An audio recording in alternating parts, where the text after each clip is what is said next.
The Duchess stopped in the warm upstairs hallway and told her headmaid that the young master was not to be fed until morning. She said it the way a woman adjusts a menu. She did not raise her voice, she did not explain herself, and then she went to bed. 3 floors down, in a stone corridor where the cold came up through the flagstones, a maid reached for a wall lamp that had been dead for years. Her thumb found the flint. She never struck it. The flame was already standing in the glass, small and gold and steady, throwing her shadow up the wall behind her before she had done a single thing to earn it. The corridor went from black to lit in the space of a breath. There was no click. There was just light where there had been none. She looked at it for 1 second. Then she stopped looking at it because she did not have time. Her name was Chloe, and she had woken an hour before in a servant's cot, carrying 2 lives at once. She tested the details before she believed them. The creak of the frame, the rough sheets, the cold through the wall at her back. None of it went away when she pressed on it. The little mirror showed a plain, likable face, and near black hair cut at the shoulder. Not the woman she had been. That woman had spent years on a story called The Blessing Crown, and on one character in it she had never been able to save. Leon van Elgrond had no good ending on any path. He broke, he lost whatever he built, and at the end of every version, he was put down as something that had stopped being a person. An old notebook on the shelf gave her the date. It was Leon's 8th birthday. It was the night the story itself called The Day the Tragedy Begins. She tied her apron and went out. The house was silent and enormous, and she crossed it without a wrong turn,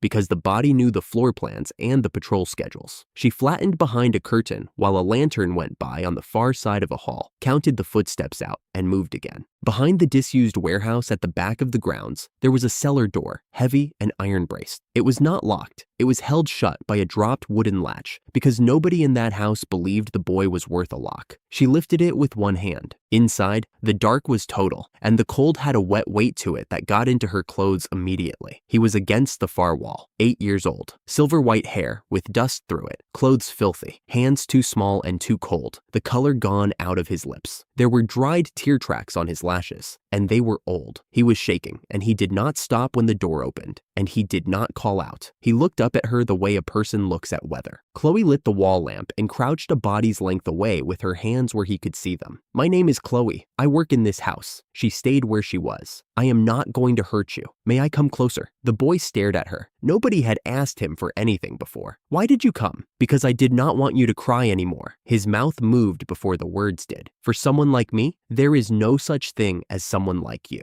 She came forward slowly, one hand out. "There is only you. You matter, and I am here. Even though you are only a maid, I am a maid. Yes." She knelt in front of him and did not touch him until he let her. "From tonight, I am also your ally, more than anyone alive." That was the word that did it. Not the light and not the open door. The word. He came apart in front of her, quietly, all of it at once. He said he had been scared. He said it had been dark and nobody came. He said he had thought he was a child nobody needed, and he said it as a fact he had already finished arguing with. Chloe put her arms around him and held on. "I will make you happy." She did not soften her voice. "I am not going to qualify that. I will make you happy." He asked whether she would be gone tomorrow. He did not phrase it as a question. She told him she would not, and he took a fistful of her apron and slept. Some time before dawn, footsteps came along the passage above. They were unhurried. They came the length of the passage, reached the top of the cellar stairs, and stopped. They stood there. They stood there long enough that standing there was a decision. Chloe did not move, because moving meant putting the boy down, and she was not going to put the boy down. She did not see who it was. Then they went away again, at exactly the same pace. Leon did not wake. She stayed until gray light came under the door, and somewhere in those hours, she made herself a promise about every ending that story had ready for him. He grabbed her apron hem in the morning before he had properly opened his eyes, to check she was still attached to it. Then he led her up out of the cellar, and he knew the way better than she did. His room was in the far corner of the north wing, where the sunlight barely reached. Black mold in the corners, standing damp along the base of the wall, dust over everything, and stains that were not dust, and an air in the room that did not feel like neglect. It felt like a decision somebody had made and kept making. Leon walked into it without reacting, because it was simply where he lived. Chloe kept her face still. She was working out how long a room takes to get like that, and she did not let him watch her do it. "I am going to clean it," was all she said. It came out of her hands as gold light, and it did not scrub. It turned, slow, a tornado the height of the room, and it went into the corners and under the bed and up the damp in the plaster. The mold went, the dust went, the smell went. The other thing in that air, the deliberate part, went with the rest of it. Nothing was scoured and nothing was wiped. It was taken out of the room entirely, and when the gold thinned and died, the boards underneath were pale and clean, and the window let in light. Two things were left that she had not meant to make. Something stood across the doorway now, and she felt it slide over her skin when she walked back through,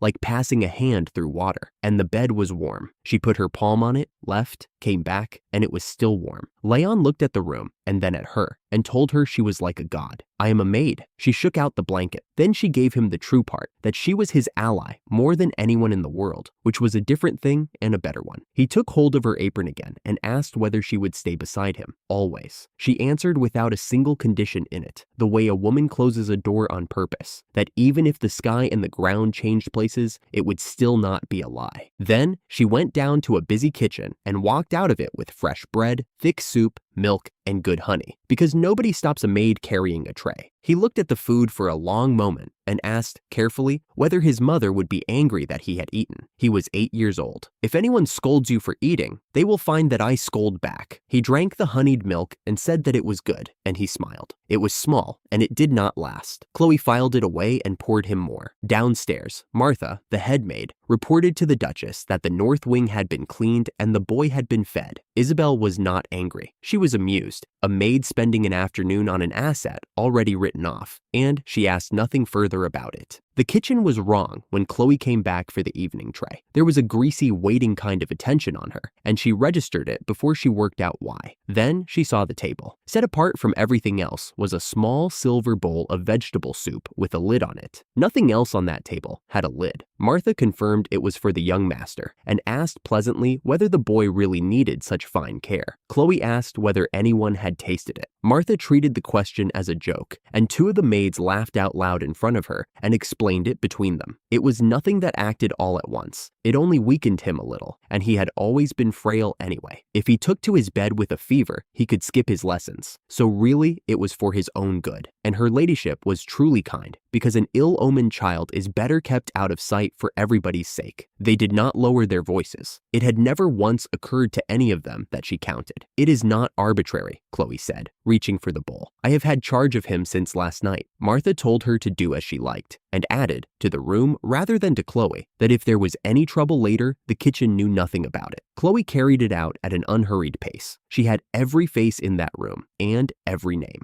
In a back room off the laundry passage, she shut the door, set the bowl down, put both hands over it, and used boiling disinfection. It is the spell every scullery maid in the kingdom knows. It is what you use on a cutting board. The soup went still. Then it began to rise, and it was not steam. Purple smoke came up out of the bowl in a thin, twisting column, thickening as it climbed, dragging itself out of the liquid like something being pulled up by the root. It gathered above the rim and took a shape, and the shape was a skull hanging over a bowl of vegetable soup in a laundry back room, turning very slightly. Then it popped, the way a bubble pops, and there was nothing left of it in the room. What was in the bowl was gold, faintly glowing, moving on its own, and not soup anymore. It would put back everything that had been spent, and it would force open the magic channels the poison had been quietly closing in him for months. She tasted it herself first. Then she took it upstairs. Leon hesitated over it and admitted, the way a child admits a thing he believes is his own fault, that sometimes when he ate afterwards, he felt very sick. I checked it, she told him, properly, and twice. He ate like he had been starving. The color came back into his face while she was watching it happen. Something is warm. He put a hand flat on his stomach, right down inside. I was heavy before, and now it is like something is coming up. He said that he liked it. Then I will make it again, Chloe said. And better things than this. A great many of them. Every day, and always. The kitchen spent the next morning waiting for a boy to fall ill. He did not. Chloe came down the corridor past them without altering her step, and remarked that the air upstairs had become very clear since she did her thorough cleaning, and that they might find it did not agree with them. Behind her, Martha's face changed. Then a young manservant came in from the north wing, white to the lips. You cannot get near it, he said. Your body goes heavy, and it is hard to breathe, and it is frightening. Something in that doorway threw sparks, he said, platinum colored, whenever anyone pushed against it. Chloe did not report the poisoning. Not to the steward, not to anyone above him. She was a maid, and a maid who accuses the Duchess's kitchen ends one way, dismissed by nightfall, with the boy left alone in a room she can no longer reach. That was the arithmetic, and she did it once. So she said nothing at all, and went back to work and kept her list. From that day, Leon ate what Chloe brought him and nothing else. He waited by the window for her now, which he had not done the day before. Downstairs, the people who had dosed that bowl were still waiting for something to happen to him,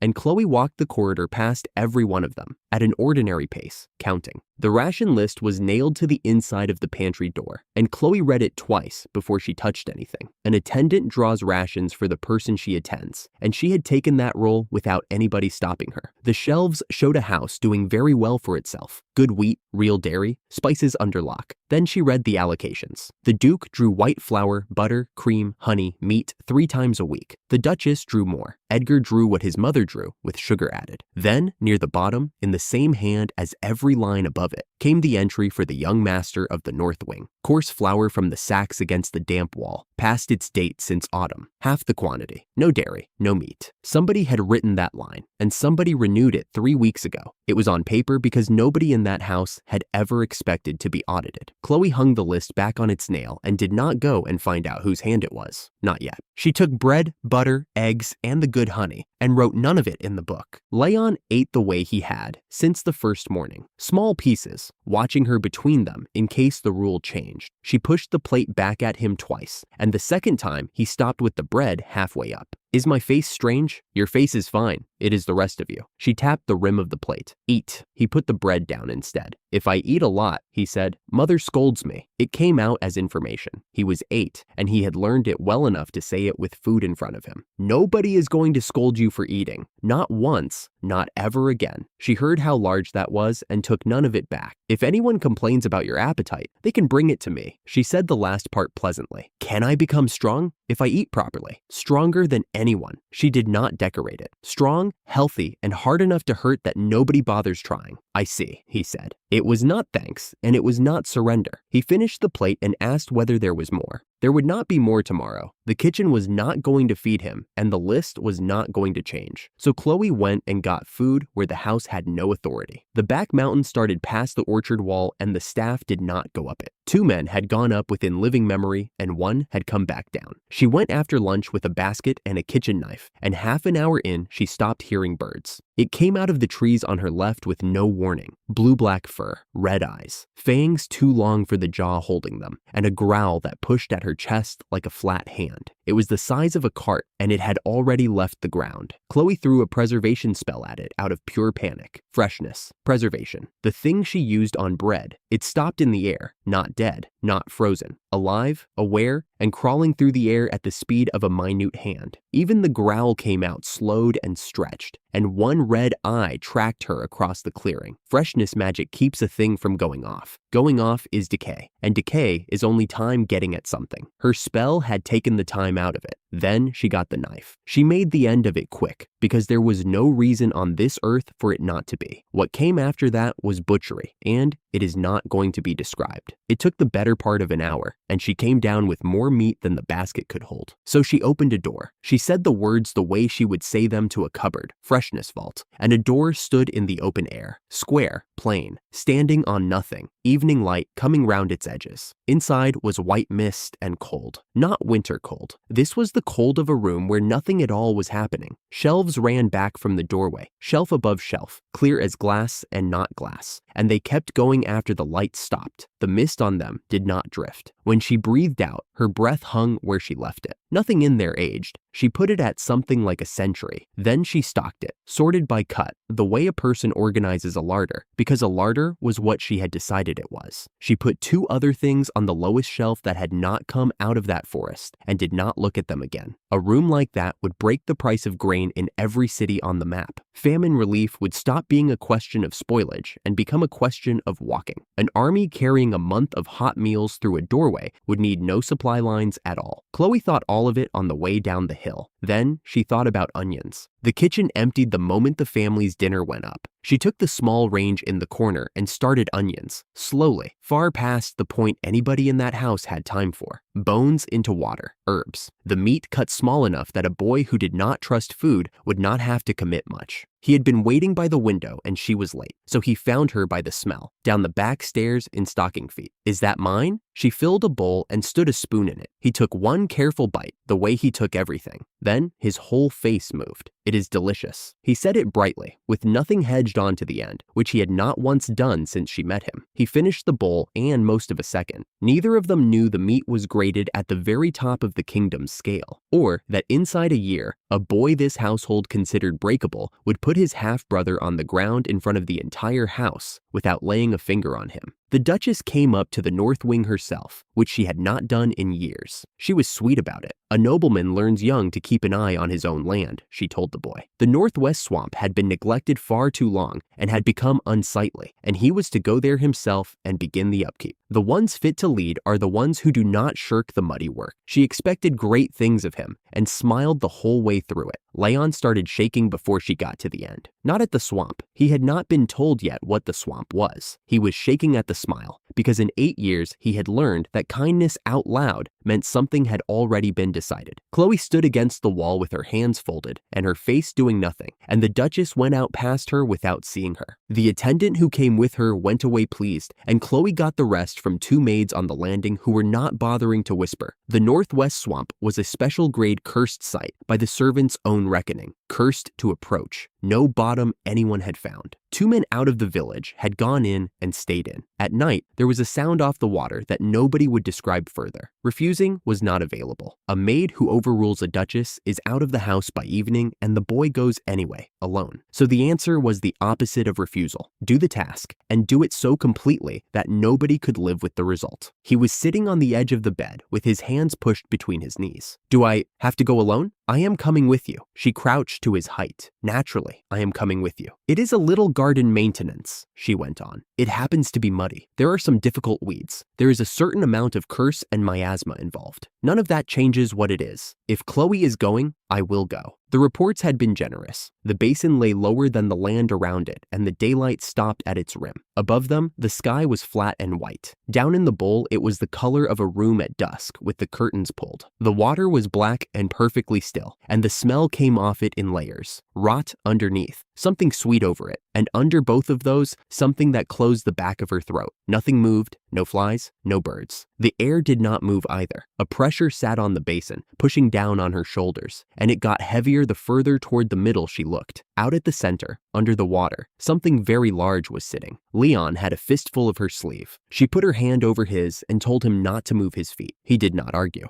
Chloe said the word weeding. The basin convulsed. The water went out from the center in a ring and came back. The floor of the bowl lifted, and the thing under it came up. It was a tree the height of a bell tower, black and slick. Its trunk split top to bottom, with cracks that bled miasma, the way fog pours off ice. Its roots came out of the mud in ropes as thick as a man, all of them moving the way snakes move. What it had, instead of branches, ended in claws. It had been drinking that land for centuries, and it had grown accordingly. The pressure doubled, and Leon made a sound behind her. Chloe put him behind her with one arm. The roots went up, half of them at once, 20 feet of them, rising over the 2 of them the way a hand rises. She looked up at it and told it she was taking it out, roots and all. Then she cast. The ground opened around it in a ring, and every root came free together, white and wet, where the mud had never once let go, tearing up out of the earth in one motion. And the whole thing came out, not broken, not cut. Out, the entire tree lifting clear of the hole it left behind, with a small light pop, the sound a plant makes coming out of a garden bed when the soil finally gives. It hung there a moment, roots dangling. Then it burst into light, and there was nothing left of it anywhere. The smell went first. It did not fade. It stopped, the way a sound stops. Then the dark lifted off the basin and the sky came down into it. The black water drained off a bed of pale stone and ran clear. And it ran, which it had not done before. The mud settled and turned over into soil, dark and rich, the kind of ground a farmer would sell a house to stand on. Then the whole basin came up green. Shoots first, pale silver green, thousands, and then hundreds of thousands, coming up through the new soil in a wave that crossed the bowl travel faster than a person could walk. They opened as they traveled. The flowers were the size of a child's palm and nearly transparent, and the light came through them and lay in patches on the water. Chloe knew what they were. Elixir grass closes any wound that has not already killed you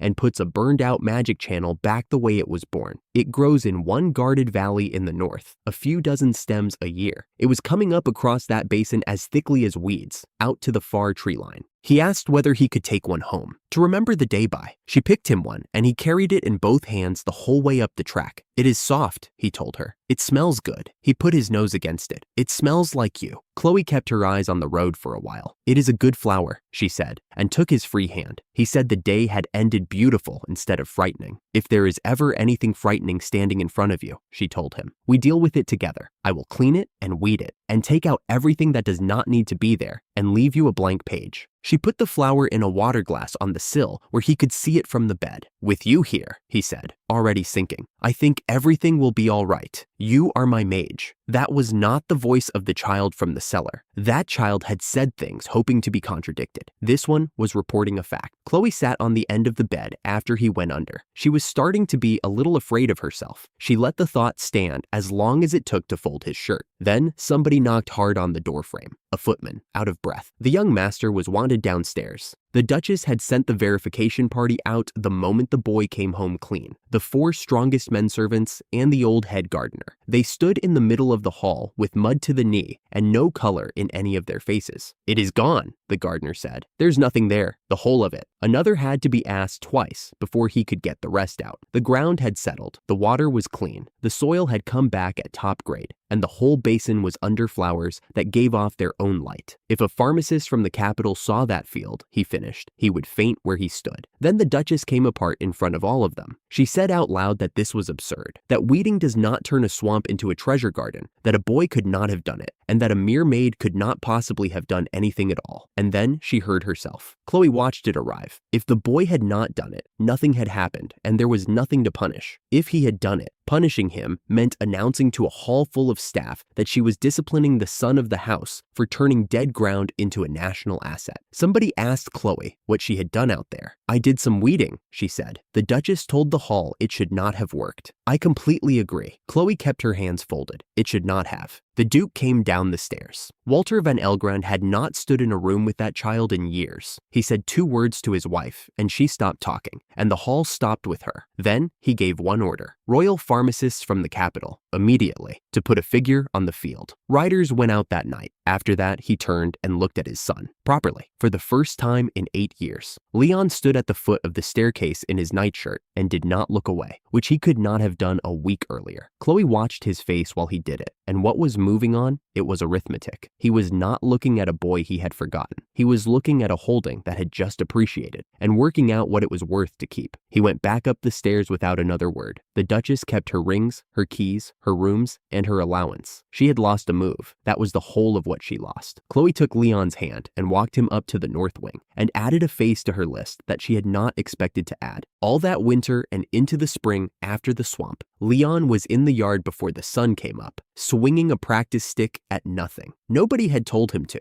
Chloe took stock from the doorway. The gray was gone out of his face. The dark under his eyes had faded, and there was muscle in his forearms now. He caught her watching, and his eyes did not slide off hers. She waited until he lowered the stick. Your form is better. That is not flattery. It is an observation. He studied the flagstones. Then, with some difficulty, he told her that hearing that from her made him happy. She left it there and told him he had gone as far as anyone goes teaching themselves. He needed a master. There is nobody here who would, he said. Chloe picked up the stick and stood it against the wall. Then I will find one somewhere else. That afternoon, she went to the dead corner of ground behind the north wing, neglected out of spite by the head gardener for years, which was the only reason nobody had ever dug it. She put her palm flat on the earth and used soil tilling. The ground turned itself over in a single pass. Stones surfaced and rolled clear. Beds cut themselves into rows. Drainage opened along the low edge, and the dirt came up black and rich. She looked at it and thought one thing about it, and it was not about vegetables. From today, the boy ate out of ground the kitchen did not control. She never got as far as the seed. The soil split along a seam near the middle bed and pushed something up into the light. A sword, silver, not a speck of rust on it. An old royal crest in the hilt. a blue stone in the guard, the scabbard warm under her hand. Chloe knew it on sight because she had read this story once. The first king's blade, the one that killed the dragon. It had been under a cabbage bed. Leon came across the garden without being called, as though a hand were flat on his back. He closed his fingers on the hilt and drew. Light came off the blade in a sheet of platinum that whited out the garden. The old lettering pulsed blue along the flat, and the sword shivered in his grip like something that had waited a long time and had just been told it could stop. "It fits my hand," he said, turning it. "I have never touched it. That is strange." The light died back. Chloe had already moved on. A sword like that was useless without a man to teach him to hold it, and a boy holding one with nobody behind him was a target, not a threat. She went through the servants' gossip and came up with a name: Solomon, a bad-tempered old swordsman living alone in a hut at the forest's edge, 70 if he was a day, who had turned away every student who ever walked out there to ask. He came to her room that night in his nightclothes, carrying the scabbard in both arms like something he had been asked to hold and not to own. He wanted to know if he could keep it. "Someone like me?" Chloe knelt down until her eyes were level with his. "That sword chose you," she said. "You and nobody else. It came up out of the ground, went past me, and went to you." He asked then, carefully, whether that meant he was allowed to get stronger. "Get strong." She straightened the collar of his nightshirt. "Strong enough that nobody can walk on you, and nothing can ever be taken off you again." He thought about it. Then he told her he wanted to be strong enough to surprise her. In the morning, she packed a lunch out of the top-graded meat in the vault. She was not going out to ask an old man for a favor. She was going out to buy one. Leon watched her knot the cloth and said he thought the teacher would be found. Solomon took one look at the sword, one at the boy, and one at what was in the box, and folded far faster than a man with that reputation had any right to.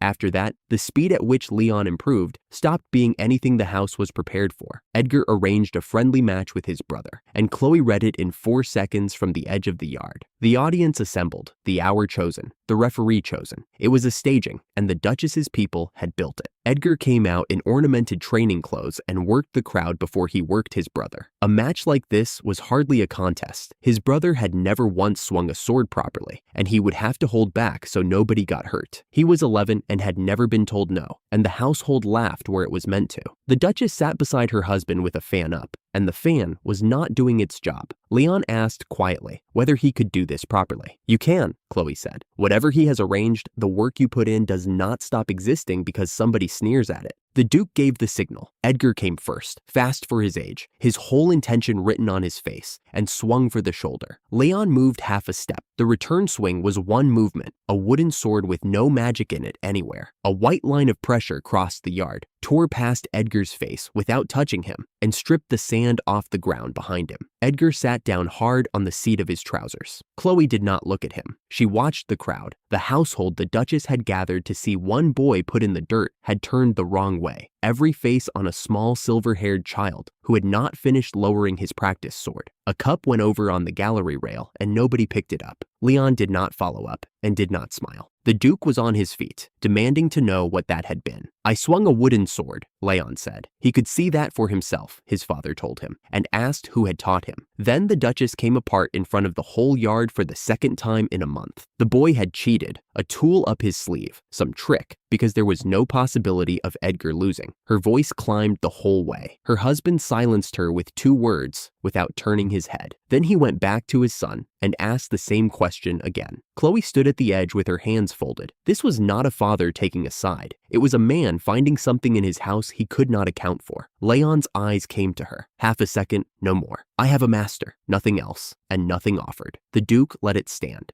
But Chloe watched him follow that glance to the end and put it away somewhere he could reach later. In the corridor afterwards, Leon told her he wanted to be stronger. Not stronger than Edgar, the strongest in the world. She asked him what for. He looked up at her. "So that you can stop worrying." That evening, 2 of the kitchen staff went to the head maid and asked to be taken off the North Wing rota. They gave reasons about the hours and about the stairs. Martha granted it without thinking about it at all. At 11:30 that night, Chloe was alone in the kitchen with the next day's stock on the stove and her sleeves pushed up past the elbow. Bread dough resting under a cloth. 2 chickens jointed and covered. Nobody had given her the room, and nobody had taken a vote on it. She She had cooked better food than the house had eaten in years, scrubbed a kitchen that had been dirty for longer than that, and turned out to be the only person under that roof whose dishes had never once made anybody ill. The last part did most of the work. The staff followed the competence, so the cleaning rota was hers, and the ordering, and what came down off the mountain, and what sat in the vault. The North Wing's meals had been hers since the first morning she carried a tray up without being told to.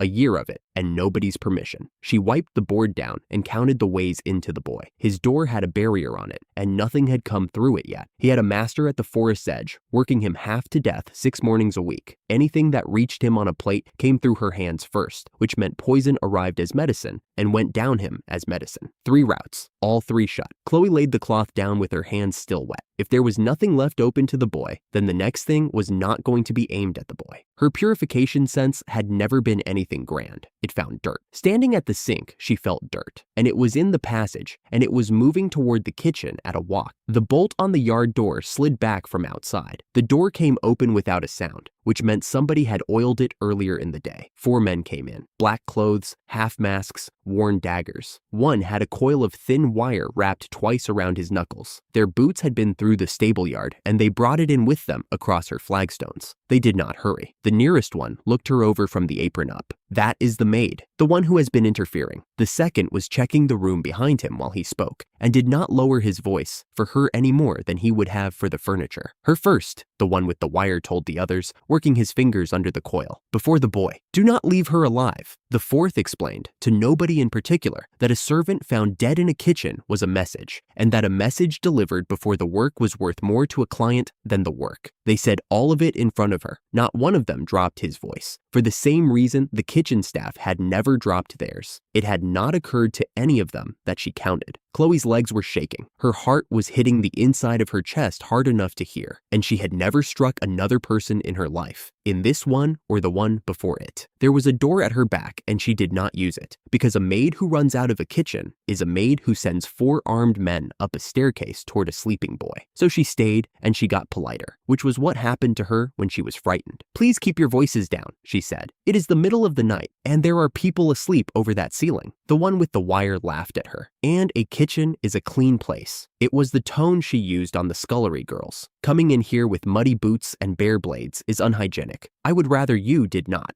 There was a wooden bucket of water on the counter, drawn an hour before for the morning. Chloe put 2 fingers into it and named the spell the way she named it over sheets. Laundry magic. Water current rotation. Strong. The water came up out of the bucket in one piece. It did not splash, and it did not fall. It crossed the kitchen about as fast as a thrown cloth, opened out, and took all 4 of them at once from the boots up. A sphere the size of a small cart hung a hand's width off the flagstones with 4 grown men inside it. Then it began to turn. They went over in order. Boots, shoulders, boots again. The slow heavy roll of a full load coming round in a tub. A hood came off one of them and traveled around the inside separately from its owner. 2 of them fought it, and it made no difference to the rotation at all. The daggers came out first. The current worked them loose the way it works a pin out of a hem, and they dropped through the bottom of the sphere one after another and hit the stone and slid off in 4 directions. The wire came out next and finished in a coil by the stove. Then a flat little knife out of somebody's boot that nobody had mentioned to anyone. Then the water started to discolor. It came off the 4 of them in threads, thin, dark, unwilling, the way old ink comes out of a collar when the soak finally takes. The threads gathered along the top of the sphere and thinned as they turned, until there was nothing dark left in the water anywhere. One of them got a word out. What? The rest of it went into the water. Another had got as far as asking them to stop, on a rising note, before the current turned him over and took the end of the sentence with it. The sphere tightened. The water condensed in against them until there was no slack left in it. Then it spun. For 4 seconds, it turned faster than anything in that kitchen had ever turned, and the lamplight came apart on the surface of it. Then it stopped and let go, and the water went out across the floor in one sheet and ran into the drain, which was where it was supposed to go. 4 men lay on the polished flagstones, damp, clean, cleaner than any of them had been in some years, boots included, the mud gone out of the seams. 2 could not lift their heads off the stone. 1 was sick. 1 told the floor that he surrendered, and then said it again in case the first one had not carried. None of them was dead. Nothing on any of them was broken. Everything they had brought in with them was lying somewhere else in the room. Chloe stood where she was with the empty bucket in one hand. "That is not what it does to sheets," she said. Nobody answered her. The passage door opened and Leon came in barefoot in his nightshirt, carrying the sword down at his side in its scabbard, undrawn. "Chloe, I felt something," he said, and did not explain it, and she did not ask him to. He had been asleep on the far side of the estate with 2 floors and a courtyard in between. He looked at the 4 men on the floor. When he spoke again, his voice had gone somewhere she had not heard before, flat, cold, and not the voice of a boy of 9. "Did they do something to you?" The one who had been sick stopped. Leon took a step toward them, not fast. Nothing in him was hurrying, and that was the part she did not like. "Leon, look at me first." He looked at her. 4 dead men in this kitchen is a thing somebody has to explain," Chloe said. 4 clean ones is not. Dead men have people who come and count them. These 4 go down to the cells, and by tomorrow, they are a story about a maid and a bucket. She said nothing to him about mercy. She was not thinking about mercy. Pleading had never once worked on anybody under that roof, and arithmetic worked on everybody, and she was not standing between him and those men for their sake. He did not ask her about any of it. He stood there a while with his jaw set, then his hand came down, and the scabbard went back against his leg. He did not move out from between her and them. From behind, in a nightshirt, with his heels lifted off the cold part of the floor, his back looked bigger than it was. Then there were boots in the passage, a great many of them, and lantern light running along the wall ahead of them. The knights came in first and stopped in a bunch, because there was nothing to fight. Martha, behind them, with a shawl over her nightdress and her keys in her fist. The Duke and the Duchess last, in her nightclothes with her hair down and her hands closed at her throat. A knight asked what had happened here. Chloe told him 4 men had come in through the yard door and that she had washed them. He asked her to say it again. "I washed them," she said, before they could do anything. Nobody in that room could do a thing with the sentence. A knight crouched, picked a dagger up off the flagstones, turned it over, and put it back down exactly where it had been. The Duchess came as far as the end of the long table and stopped. She looked at them, spotless, damp, spun out, breathing, and whatever she had arranged on her face on the way down did not survive it. Leon turned around. "You sent them, Isabel." He had never used her name, not once in 9 years, and never in front of anybody. "They came for my Chloe." The Duchess said she did not understand what he was saying. Then she said it again, louder, and to the room instead of to him, that this was slander, that she had been in her bed, that she would not stand in her own house and be accused by a child in front of her husband's men. Her voice climbed the whole way up and broke in the middle of the word husband, and every person there heard it. Then the sparks came, platinum, bursting up off the flagstones in a ring around her feet, close enough to her hem that she went back 2 steps into a night. The air by Leon's shoulder bent the way air bends over a hot stove. His hands were at his sides. His face never changed. He did not know he was doing it. Nobody moved. One of the lanterns rattled against a belt buckle. Chloe put 2 fingers on his sleeve. It stopped. All of it at once, the way water stops when a tap is turned. The Duke had been standing inside the door longer than anybody had noticed. He said his son's name once, and the room turned to him. He asked the boy whether he had evidence. Leon said what he had. His father told him that what he had was speculation, and said it flatly, without heat, the way a man corrects a figure in a ledger. Then he gave his orders, and they took about a quarter of a minute. The 4 were to be taken down to the cells and held. The kitchen was to stay shut until morning. The floor was to be cleaned before the staff came down. That was all of them. Nobody was arrested. Nothing was searched. No one was sent out to the gate to find how 4 armed men had come through a bolted door on an estate that kept a night watch. Nobody put a single question to the 4 men on the ground, who were in no condition to refuse to answer one. His wife had been named out loud, in his own kitchen, in front of his own men, and he did not ask her anything at all. Chloe counted the things that did not happen, and she was the only person in the room counting them. She did not say one of them out loud, and she did not take it any further than that. The Duchess pulled her shawl closed and went out past the knights. Nobody stopped her. Nobody went with her. Nothing was taken off her. Not a key, not a ring, not the run of her own house. The Duke went after her. He did not look down at the men on his floor on the way past. The 4 went down to the cells between the knights and gave no trouble at all. No struggling, no shouting, nothing. Whatever had been in them had come out in the wash. Martha came back with a mop and a bucket and stopped in the doorway holding both. She asked Chloe what it was she had used on them. Chloe told her the truth in one sentence. The head maid looked at the wet floor for a while, then said she did not need to know any more than that, set the bucket down inside the door, and came no further in. After that night, the Duchess's people stopped calling Chloe a nuisance behind her back. They had nothing to call her instead, so mostly they stopped using her name in the kitchen at all. Chloe cleaned the floor herself. She wrung the mop out twice, and her hands shook on the handle both times. And they had been steady the whole time the four men were in the room. It was after 2 in the morning before the flagstones were dry.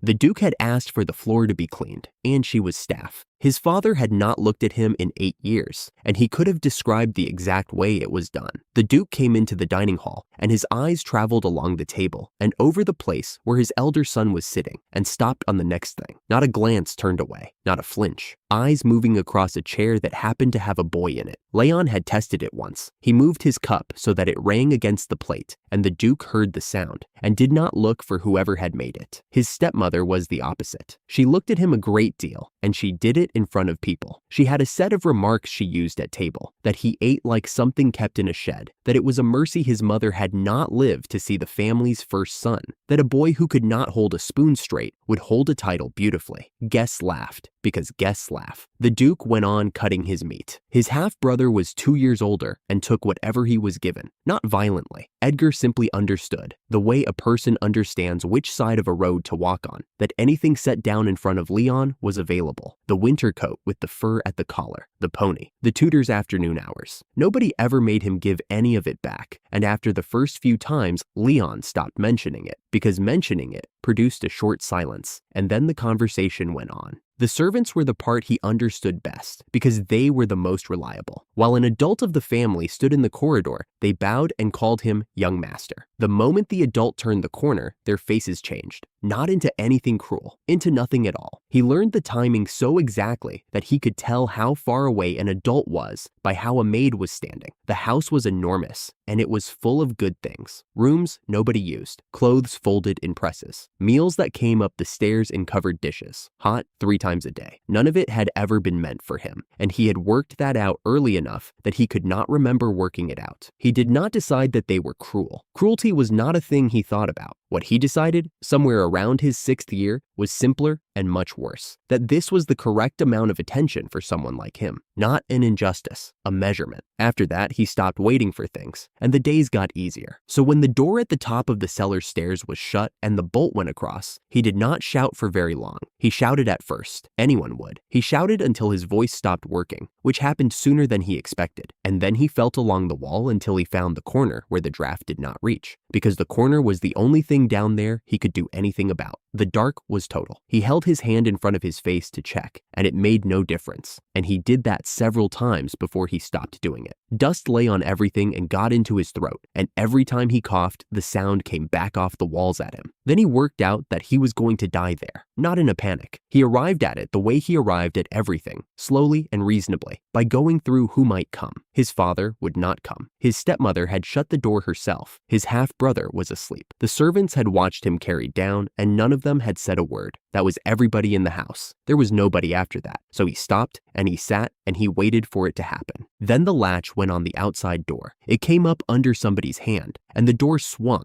and there was a woman standing in the gap with the gray knight behind her. Black dress, white apron. He did not know her face. In the second before she saw him, he decided she had been sent down for a jar of something and would take it and go back up. And he kept quiet because he did not want to find out that she would. She saw him. She came the rest of the way in at an ordinary speed, which he noticed, and the dead lamp on the wall lit itself as she passed it. And he did not think about that at all because she was already going down on her knees in the dust, a body's length away, with her hands where he could see them, in an apron that had been white when she came through the door, and she never once looked at her skirt. She told him she was his ally. He had nowhere to put the word. He knew young master, said flatly by people already on their way somewhere else. He knew boy. Ally meant 2 people standing on the same side of a thing, and standing on a side required there to be a side with him on it, and there had never been one. Nothing about his life improved that night. It inverted. Everything he had settled about what he was worth stopped being true all at once, and he had no replacement ready, and the only thing standing where the old answer had been was a woman with dust on her knees who did not get up and leave, and who was still on that floor with his fist in her apron when the gray came under the door in the morning. Solomon had him swinging at the post again. Chloe stood at the fence with a cloth over her arm and watched the old man work him. Solomon was 70-odd,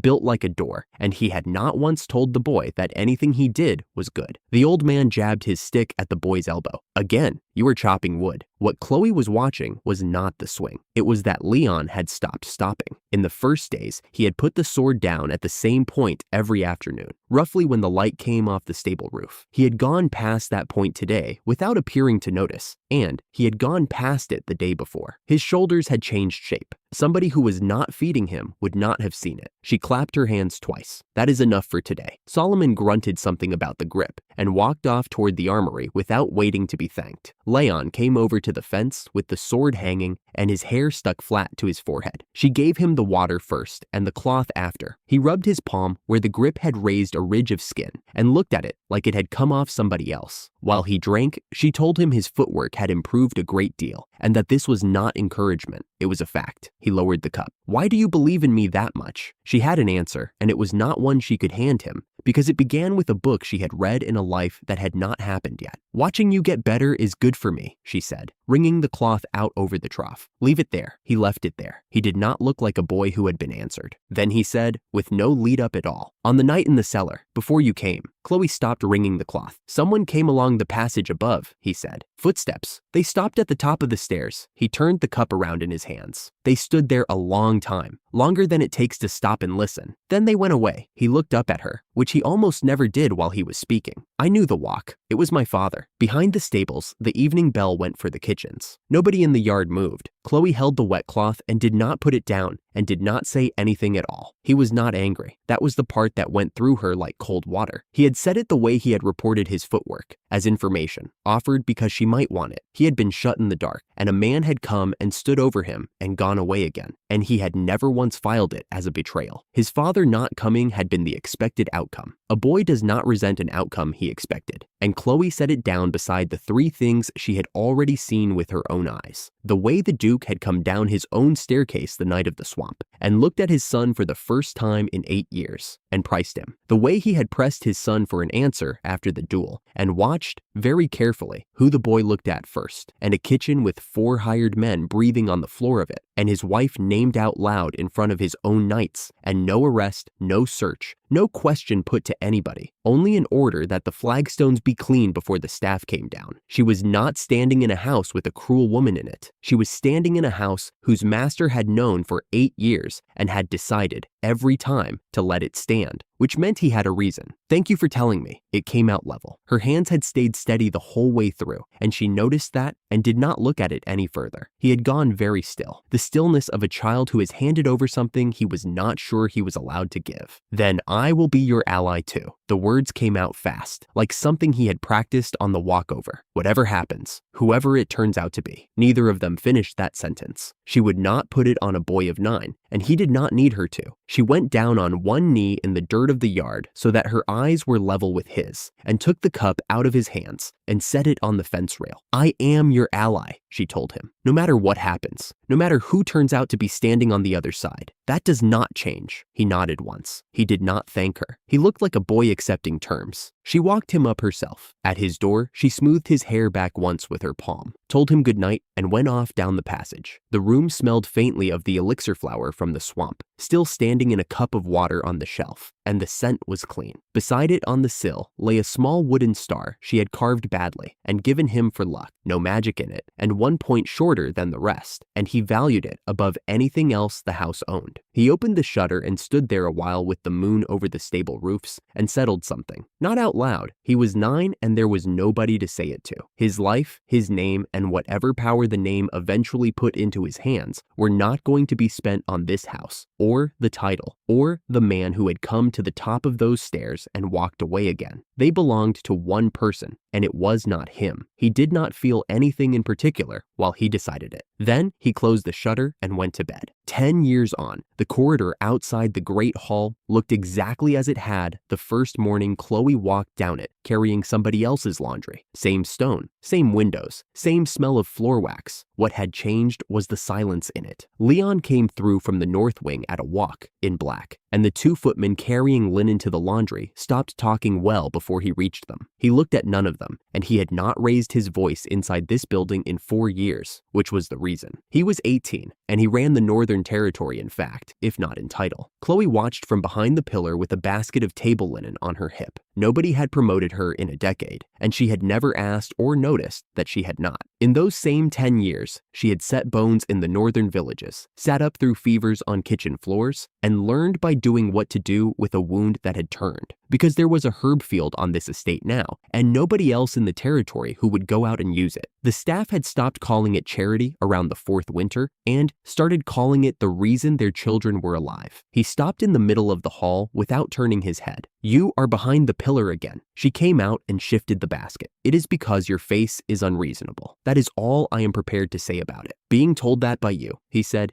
"is not the worst thing I will hear today." Henry brought the northern inspection up an hour later. The old butler had run the doors of this house since before Leon was born and had stood at the Duke's shoulder through every year of it, and Chloe had never once seen him nervous of anybody. He was nervous now. "The Northern Territory, my lord. Harvest is up another 20% on last year," Leon went on writing. "Go on." "Tax revenue from the northern villages was entirely stable this quarter. It is the first stable quarter in the history of the house." A page turned. "And after the winter stores are filled, the surplus will be the largest sum the estate has ever held at one time. Sell the surplus through the merchant guild in the capital." He set the pen down. "The herb field goes out through the 3rd warehouse and nowhere else, and it stays off every record we keep. If anyone comes sniffing after it, deal with them." Henry bowed. "Understood." Every figure the old man had just read out came from a swamp, a maid weeded by hand, and a cold room she opened behind a kitchen wall. Nobody in the study said so. She had run this household's stores for 10 years and read a ledger the way other people read a face. And the report was saying a second thing underneath the first. The Northern Territory was not the best asset the Elgran name owned. It was the only solvent one. Everything else had been running dry for years, and the clerks who kept those books were the Duchess's people, put there with the Duke's permission.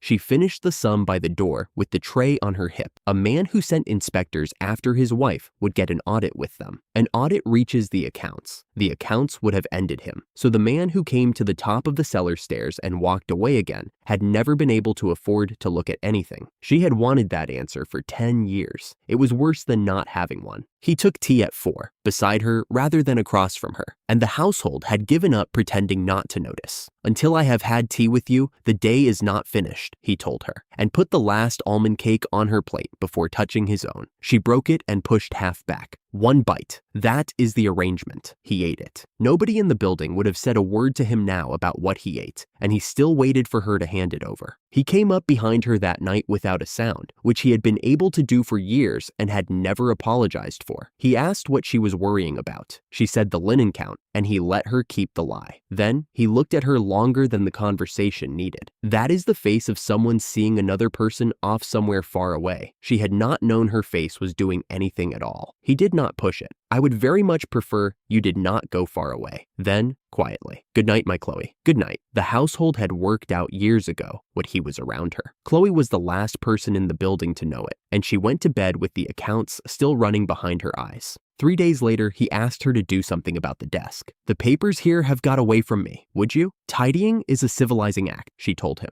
rolling her sleeves back. She knew the room was wrong before she cast anything. A gap behind the bookshelf with no reason to be a gap. A drawer thicker outside than in. A vase a finger too far forward. Then she cast tidying, a small spell for a small job that had never once in her life respected the size of the instruction it was given. The room turned itself out. The thick drawer forced open with a crack like a knuckle. A panel dropped out of the wall behind the vase. The bookshelf spat its false bottom across the floorboards. Envelopes came sliding from behind the picture frames one after another, like cards off a deck. All of it went up into the air and began sorting itself by type, while Leon stood in the middle of the room without moving. Then the spell plucked one bundle of letters out of the sort and fired it into the wastebasket. Chloe fished the bundle back out. Letters in Leon's hand to a lord across the northern border. Treason. A hanging offense, planted close enough to his rooms that a search would have found them where he slept. "These are fabrications." She held one up to the window. "The paper looks right and the hand is careful. The phrasing is wrong and the seal is very slightly sloppy. The spell had got there faster. A forgery is refuse, and tidying sorts refuse. Same rule as the soup. Same rule as the 4 men on the kitchen floor. applied a third time. Then she looked at what the spell had filed neatly on the desk and stopped enjoying herself. Double ledgers, the house's books, and the true ones side by side. Sums leaving the household accounts for years with no destination beside them. Money into foreign trading houses. Money to smugglers. Recorded as nothing. In the margins, in a secretary's hand, the tutor who taught Edgar and 4 of the Duchess's closest aides. And a letter in plain language. Once the boy is removed, the succession passes to Edgar as planned. Leon read it twice. Succession after my removal, he said, and laid it down flat. The entries only worked if somebody had standing access to the ducal accounts themselves. Whether the Duke had been part of it or asleep at the head of his own house while it was emptied, the papers left explicitly undetermined. Chloe read that far and went no further. Neither was survivable. His temper did not go hot. It went flat, which she had learned to be more careful of. The lamp flames leaned towards him, and neither of them mentioned it.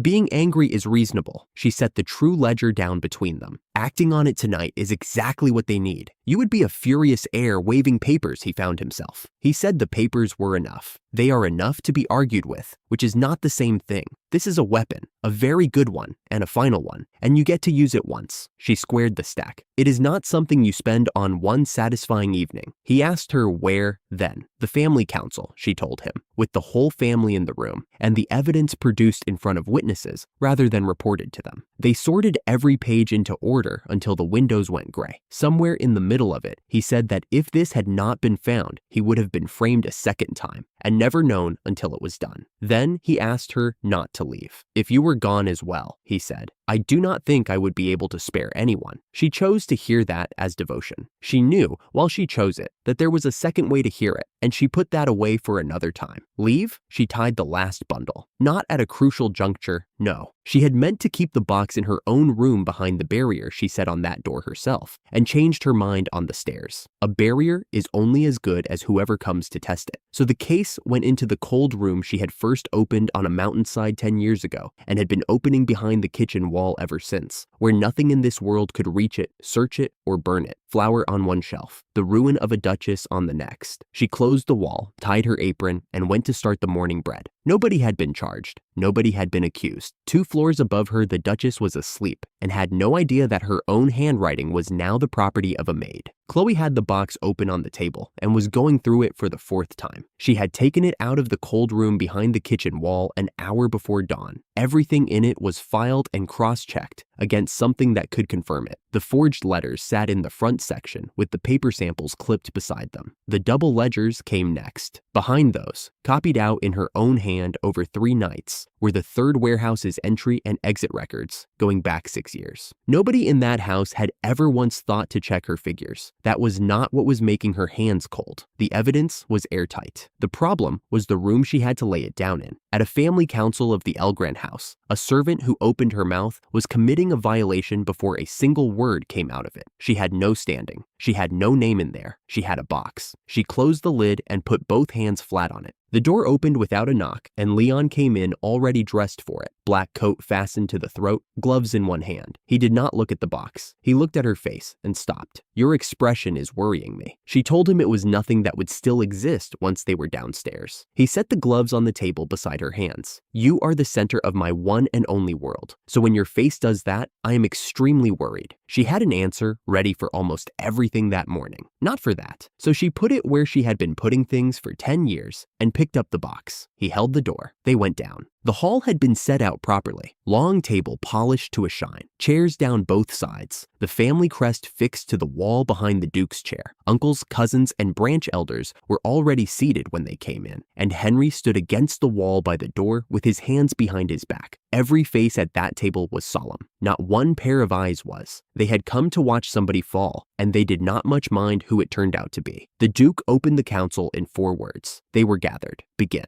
The Duchess rose, and she was sorry before she was anything else. There had been irregularities in the household money for some time, she told the room, and she had prayed to be wrong about where they led. Then, while looking in on Leon out of concern for him, she had found letters near his private rooms. Letters that indicated contact with the country across the northern border. She would not have brought this here if there had been any other road. It was a very good performance. The table made the sound a table makes when it has already decided. Edgar did not bother to stand. He remarked on how convenient it was that his brother had acquired abilities nobody in this family could account for. and asked the room what sort of people a man dealt with in order to get them. Leon spoke over the end of it. The hall went quiet, and he had not raised his voice to do it. Where exactly were they found? The Duchess answered, because there was no version of the story in which she did not. To have found those letters, she had to put herself in the corridor outside his rooms, alone, on a particular morning, and she said so in front of every relative the house possessed. Leon lifted 2 fingers off the table. Chloe came forward with the box. Nobody stopped her. A servant carrying something for the man she serves is the least remarkable thing that can happen in a ducal hall. And by the time anyone understood she was not carrying it but presenting it, the first 3 documents were already down on the wood. She started with the letters because they were the reason everyone was in the building. 3 things were wrong with them, and she gave them in order. The handwriting was not consistent with itself. The pressure and the slant changed across a single page, the way a hand changes when it is copying rather than writing. The sealing wax had been pressed twice, the second impression a fraction off the first, so that the edge of the crest doubled where the light caught it, and the paper stock was wrong for the dates claimed on the letters. That weight of paper had not come into this house until 2 years after the earliest of them. Then she asked the room the question nobody at the table could answer. Why hide the genuine documents so carefully and leave only the forgeries somewhere convenient? No one tried. She opened the ledgers. 2 sets of books went down side by side, the household's official accounts and the true ones. Sums leaving the estate for years with no destination written beside them.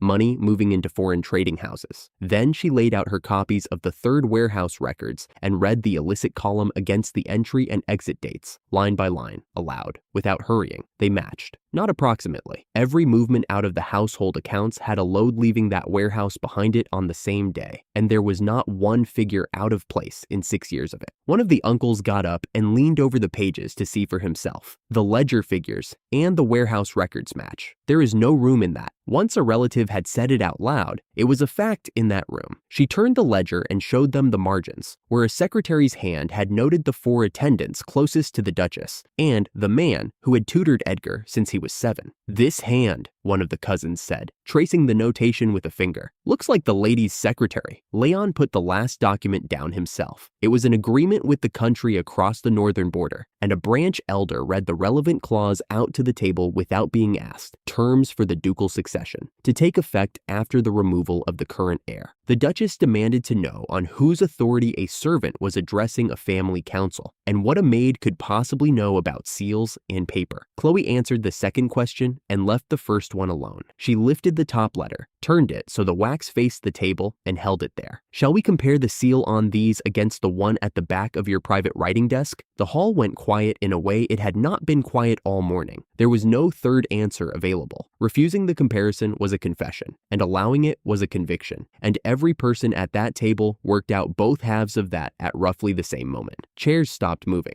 Somebody stopped turning pages. Chloe set the letter down flat and said the other thing without any change in her voice at all. The oil on this paper is custom ordered. There is one person in this house who wears it. She did not wait to be asked how she could possibly know that. I have handled this household's linen for 10 years. It is not cleverness. It is my job. Nobody spoke. Henry had not moved from the wall in an hour and was enjoying himself enormously. The color went out of the Duchess's face, and it did not come back. Edgar stood up fast enough to knock his chair back. His mother would never, he told the room. The letters were real. Somebody had done something to the ledgers, and everybody could see who. Leon let him finish. How do you explain your own tutor's hand in this ledger? Edgar had nothing. Did you really know nothing? Leon asked quietly, and that was worse for him than the first question had been. Edgar sat down. The room took that as an answer, because it was one. The Duke tried once. He said it was nonsense, a maid's vague story dressed up with paper, and he said it loudly enough for the far end of the table. 3 of the uncles were bent over the true ledger and did not look up. Nobody agreed with him. Nobody argued with him either, which was worse. And it was the last thing he attempted that afternoon. Then a branch elder started talking about the swamp. The Northwest was cursed ground. Nothing grew in it for 4 generations. He drained it, and it is a herb field now. A cousin picked it up before the elder had finished. Harvest in the northern villages, he said, was up 20% on last year, and up the year before that, and every bushel of it was the boys' doing. Tax revenue in the north was stable this quarter. The uncle who said it put his hand flat on the ledger while he did. It has never been stable. Not in my lifetime, not in my father's. Another named the roads, and the wells sunk in the 4 villages that had been carting their water, and the rewriting of how the territory was assessed and collected. 2 years ago, the North cost this house money. It did not now. It carried the house. Chloe waited until the recitation ran itself out, and then added the one figure none of them had. The herb field alone projects at the scale of a national budget, with the supply stable. The table went very still. Then she asked the question she had come down the stairs to ask. Is this genuinely the man you intended to convict today? An elder answered her, which was in itself the whole turn. To frame a man who had built things like these, he said, and to do it this openly, was not the act of a sane person. They had not been persuaded of anything. Not one of them had ever been loyal to the Duchess. They were loyal to whichever side would be holding the assets when the dust came down. And an hour ago, that had looked like one side, and now it looked plainly like the other. The arithmetic had changed, so they changed with it. She did not think less of them for it. It was simply how these families worked, and she filed it away with everything else. The Duchess stopped performing. She told the hall it was a lie, all of it, a trap built to ruin her. She said the child had assembled every page of it himself. She said it more than once, and each time louder, and the family found things to look at on the table. The Duke read. He read the letters, then both sets of books, then the agreement twice. His face went white, and then it went past white into something a great deal uglier, and he stood up. He ordered the Duchess confined below, her associates with her, and, after a pause that the whole table counted, Edgar as well, pending a formal verdict from the House. It was the correct order, correct in every particular, given by the right man with the full authority of the House behind it, and it was years too late, and every person in that room arrived at that at the same moment. 18 years of a house run over his son's head were lying on the table in front of him in 2 different sets of handwriting. Nobody said so. Nobody needed to. Nobody charged him either. Nobody suggested it. Not one relative at that table wanted the household accounts opened a single page further than they had already been opened, and several of them had solid reasons for that. The next question that came was about what would be done with the Duchess's people in the northern offices, and it did not go to the Duke. It went to Leon. The man who asked it did not appear to notice he had done it, and neither did anyone else at the table. The Duke noticed. He was still the Duke. From that hour, that was the entire list. The guards came in. Edgar took hold of his mother's sleeve and did not let go of it, and she did not seem to know he was there. Halfway to the door, she stopped fighting and started screaming, and what came out of her was not a denial. It was a reason. All of it, every part of it, she said, was because of that child. Everything she had done because of him. The relatives heard every word. She was still saying it in the corridor. Leon stopped Edgar at the door with one hand on the frame. Everything I had was taken from me, over and over. You watched and you laughed. Edgar started to say something. Today, learn it with your body. The guards took him out. When the hall was empty, the papers were still everywhere. Chloe began squaring them back into their sections, because somebody had to, and nobody else in that building knew the order. Leon came and stood at the end of the table. I could not have won today without you. You would have got there. He shook his head once. How many times do you intend to save me? As often as you keep making it necessary. He was quiet for a moment. Then he asked her, in a voice that had gone about 10 years younger, whether he had done well. He had just taken a ducal house in a single afternoon, in front of every relative who owned a piece of it, and what he wanted was for one person to tell him he had done well. She stopped squaring the papers. You were the best of all of them. She meant it, and he could tell she meant it, and something in his shoulders came down half an inch. That is enough. His profile against the low window looked exactly as alone as it had when he was a boy eating soup off a tray in a cellar. She did not say that either. She had convicted a duchess before lunch and could not make herself think about one sentence spoken to her upstairs, and she knew she was choosing not to.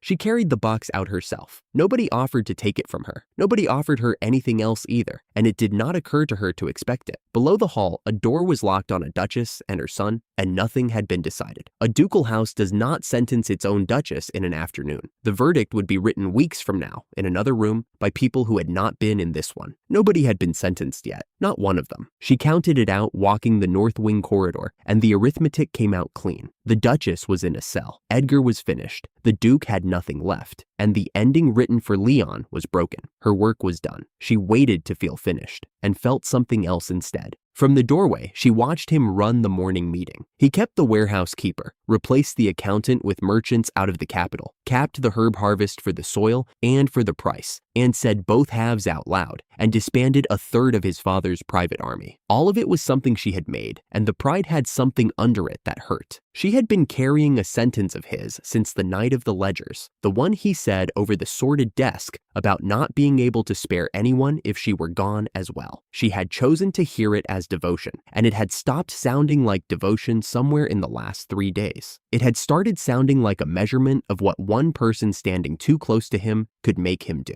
and the person in that sentence was her, and there was nobody alive who ought to be holding a thing like that. The resignation was 2 lines long, and it took her an hour. Thank you for everything. From here, she would support him from a distance. The trunk was small. Clothes. 10 years of wages. Then, 3 things she went back for. A silver spoon, from the first time he said something was delicious. A piece of the lamp from the cellar. A folded cloth with sand in it, out of the sheath of a sword. She put them at the bottom, under the clothes. She performed the whole next day perfectly, and he watched every hour of it. Then he asked her, across the desk, whether she meant to withdraw from his side again. That conversation was not finished, he told her. He had given her time, not agreement. A dispatch about the sentencing lay unopened at his elbow. She left the room on a technicality about working hours, and he let her. The route took 11 minutes. North wing corridor, back stairs, the servant passage, the back garden, the carriage house. A merchant's wagon was loading for the south road, and she had paid the driver with a story about a sick relative. She climbed up beside the crates and thanked the house without saying it out loud. The air changed first. It went heavy the way it goes before a storm, and then heavier, and the horse stopped on its own. Every sound in that yard went out at once. Then something came down out of the sky, and the drive took the weight, and dust went out from it in a ring. And Leon was standing in front of the wagon. He looked at the trunk, then at the road south, then at her. He was not angry. She had read that face across a soup bowl for 10 years and had no word for what was on it now. I see, he said. You really did intend to run. He had not followed her. He simply knew the moment she stopped being where she should be. He paid the driver more than the fare, told him nothing would come of it, and sent him home unharmed. Then he carried her back up to the house, trunk and all. She did not argue. He set the trunk down on the far side of the room. He took the chair nearest the door and did not get out of it again. He recited the evidence flat, in order, like a man reading a report to keep his hands still. You were not in my sight. Your room was empty. The barrier had gone faint. The back gate was open. Your luggage was on a wagon. I have no excuse, she said, and did not build one. He asked her why. She told him. He had reached the ending she came here to give him. The story had no more use for a background character, and she did not want to become a thing he had to carry. He cut it off before she got to the end. I have never once said I did not need you. He was not loud. You are not just a maid. You have never once been just a maid. You changed the entire shape of my life, and you do not get to call your part finished and walk out of it at midnight. Everything I have built has one use. He said it the way other people give an address. I decided that at a window years ago and never told anybody. It was for you. You are my entire world, and you leaving would be heavier on me than losing my own life. I have weighed both. It is not close. I am not going to leave this room, he told her. I will answer every reason you can invent, for as long as it takes. You are not getting out of this conversation. Then the level thing she had been doing with her voice for 10 years stopped working. She apologized and meant it. I was glad you stopped me. Her hands were shaking on her knees. That is the part that frightened me. I do not want to go. Being near you is the only thing that has ever made me happy, and I cannot leave. 2 floors under that room, a woman who had once had a title, and the son who had lost his, were sitting on a sentence nobody had written. Neither Chloe nor Leon thought about it once all night. She slept on the couch under a blanket he fetched himself. The door was not locked. She did not try it. In the morning, he told her what had actually hurt, not the running. You decided all of it by yourself. You left me a thank you note. You were going to watch me from somewhere I could not reach. That was cruel. I was not fine either. She said it to the blanket. I was frightened. If I stayed, I was never going to be able to leave. What is wrong with that? He meant it, and she had nothing to put against it. Then the last thing, flat. When he found the room empty and read those 2 lines, he understood his father for about a minute. He knew, finally, what a man feels standing at the top of those cellar stairs, able to do something unforgivable and simply doing it. It was the most frightened he had ever been of anything. Her own revelation arrived a few minutes later and was completely wrong. She diagnosed him with severe attachment damage out of the cellar years, which was true, and proposed a schedule of hours apart, which was not going to happen. No, he agreed to nothing except staying near her. She noticed the gap between what she proposed and what he agreed to,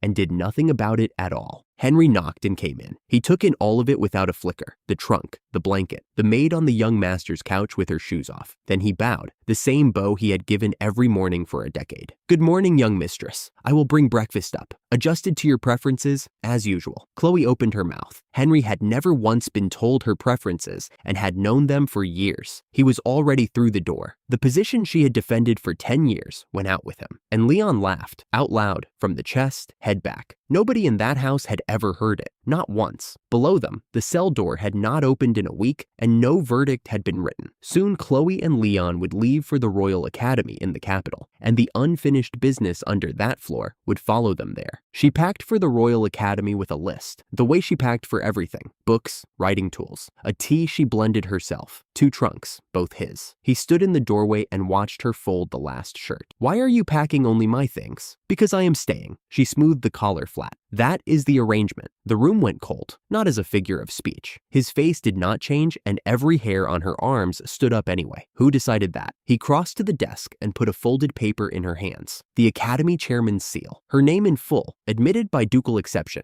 under the public identity of his fiancé. She read it twice. "This is absurd. It is signed." She asked how. He told her, without a scrap of shame, that he had informed the headmaster that if she was not there, the Academy would not be either. "That is not a negotiation." She set the paper on the trunk. "That is a hostage situation with paperwork." He agreed with the description and did not withdraw it. He would never again put her anywhere she belonged to no one, he told her. Inside his sight, nobody slighted her and nobody took her. She had an answer ready and it did not come out. So she added a 3rd trunk to the list and told herself she was only going because he was hopeless in new places and somebody had to make sure he ate. The uniform came from a capital tailor, cut to her measurements, with defensive embroidery worked along the seams. Then he pinned a brooch to her chest, just under the collar, pale blue, the exact color of his eyes. "What is this?" He fastened the clasp. "Nothing." She looked down at it. "It is a very nice brooch." He said nothing further about it, and every person who saw it read it correctly except her. A writer came up the drive while the luggage went on, a dispatch from the estate, about the sentencing. He read it in the doorway, said nothing at all, and put it inside his coat. The whispering started before they were through the arch. A commoner, a maid, somehow carrying the standing of a fiancé. He explained without being asked, watching the crowd instead of her. An ambiguous position would have been far more dangerous, so he had chosen the one nobody could misread. The noble girls ran the standard exclusion. Space opened around her wherever she moved. Conversations closed as she came near. One asked what exactly she was, and she answered that she worked for the house, which nobody believed. It did not land. She had spent 10 years being furniture in rooms where people talked freely. The corner of a room was the most comfortable place she knew. She thought it once, flatly, and went back to the dessert table. "They have put a very good honey tart on that table," she said, "and nobody is eating it." He had watched all of it. He arrived beside her with the temperature dropping around him and offered, seriously, to end the people responsible. "Please do not end anyone. It is the first day." He did not move. "Do not pretend to be fine when I am standing here." She nodded at the table. "I am not pretending. That is a comfortable corner, and there is cake." Then he walked away from her, the whole length of the hall to the center table, and he built her a plate: honey tart, raspberry pastry, cream pie, fruit jelly. He chose each one in front of everybody, carried it back through the silence he had made, and put it in her hands. The room took some time to recover. "I have never once missed what makes you look up," he said. Then he made her promise to come to him if anything happened. She saw the girl 3 days later, across the courtyard, and every alarm she had went off at once. Strawberry blonde, a pink ribbon at the throat, books held against her chest, saying something pleasant to nobody in particular. Chloe knew the name before anyone spoke it. Aria Belford. She had read this. Aria smiled. Once, shyly, at the ground. Nothing happened. That was the thing. No light, no sound, no gesture, no word, no shift in the air, nothing anybody could have pointed to afterwards and called strange. The boys turned anyway. A high-born boy on the steps stopped mid-sentence, turned his head, and started walking. 2 more came down out of the arcade. One set his books on the ledge first because he did not want to carry them, and that small, ordinary decision was the worst thing Chloe had ever watched a person make. Their faces were pleasant, mildly interested, entirely settled. Not one of them looked confused, or dazed, or pulled at. They looked like young men who had decided of their own accord to go over and say hello,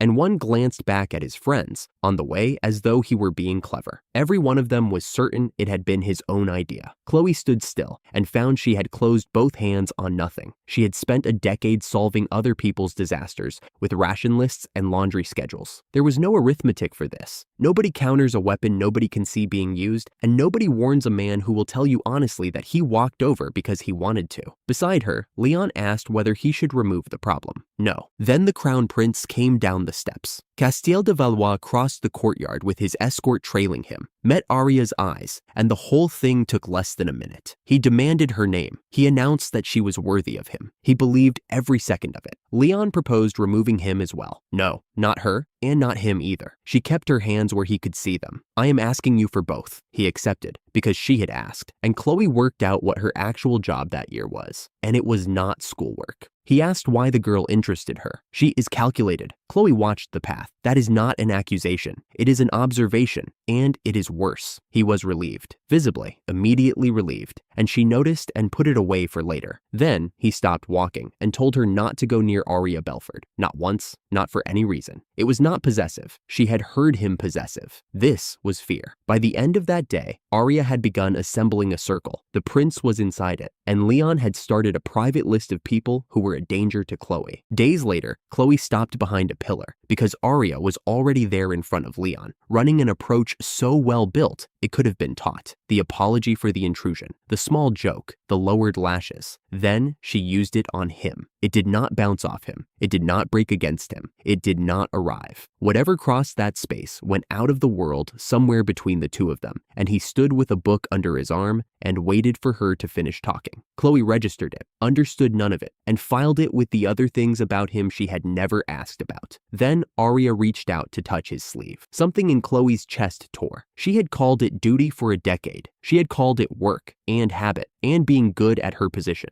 In 1 second, not one of those words held. She came out from behind the pillar, got there first, and took his sleeve in both hands, hard, with no plan for what came after. He looked down at her hands, then at her face, which was shaking. Do not touch. He said it without looking at Arya. He told her what she was. In 4 words Chloe never repeated to anybody, and ordered her never to come into Chloe's field of vision again. Then he let go of something. There was no spell. The fountain went straight up, all of it, a column of water standing in the sun. Every leaf came off the plane trees at once. The windows rang in their frames, and every student within 30 paces sat down where they stood. Arya went down with them and did not get up. The staff carried her to the infirmary, and she woke that evening without a mark on her. It had not been a strike. It was pressure let out of a room, and she had been standing in the room. Chloe was still holding his sleeve. She had ruined it. He put his hand over her fingers and left it there, and he was delighted, openly, uncomplicatedly delighted, in a corridor full of seated students, that it had been her. By evening, the academy had a rule nobody had written down, and everybody obeyed. Anyone who put a hand on Lady Chloe was erased by the heir of Elgrand. In the infirmary, Arya woke and remembered precisely who had put her on that floor. He came to her room after the lamps were lit and named it before she could arrange anything. You were jealous. Yes. She looked at the lamp instead of at him. I was jealous. I would like to not discuss it further, and I am aware that is not going to happen. He told her that everything he had was already hers, and had been for years. It is too heavy, she said. That is not a problem I intend to fix. At Elgrand, the cell under the house had been shut for weeks, and no sentence had been written in any of it yet. He had the dispatch in his coat, and he had still not said one word about it. The academy barrier had not failed in 90 years. It failed at midday, and a wyvern came through the hole. Leon turned the first pass aside with one arm and cut the falling masonry out of the air. A claw opened Castiel from shoulder to side, and the wound went black at the edges. Leon met the second pass above the roofline and killed a disaster-class wyvern with one stroke, then spoke to the two halves of it the way a man speaks to a fire he is putting out. It is finished. Go back to dust. Chloe was already running, and not for the prince. A dead crown prince in a courtyard the heir of Elgrand was standing in had exactly one available suspect. Castiel had gone gray by the time she reached him. He told her through his teeth not to touch him. She got a hand under his head and took a biscuit out of her pocket. Open your mouth. He tried to give her an order. I am aware you did not ask. Open your mouth. Elixir grass out of the field she had made, baked into something plain, kept in a room where time did not move. She put it on his tongue and held his jaw shut. The wound closed gold. It started at the shoulder and ran down to his hip, a bright seam knitting him shut from the inside, and the black burned out of it as it went. 100 people watched a biscuit put a crown prince back together. He sat up and asked her name, and looked at her with an interest she could feel arrive on her face like heat. She knew what she had just done to herself. Then Leon reached them and saw her kneeling with the prince's weight on her arm. The right to touch her does not exist in this world for anyone but me. Chloe stood, crossed to him, and took his sleeve in both hands in front of the school. No more rescues, he said. As much as possible, it was not a promise. Behind them, the prince went on watching. 2 days later, the pairings for combat class went up. Arya Belford against Chloe. Arya opened with a fire lance. It failed a pace short of her. It stopped being fire, and Chloe had not decided anything. A windblade did the same thing. Nobody announced it. The benches worked it out in silence, row after row, arriving at the same sentence and saying none of it aloud. Arya threw 6 more. The instructor was shouting at her to stop by the 4th, and on the 5th, her voice came off its careful edges for exactly 1 word. The word was no, flat and cheap,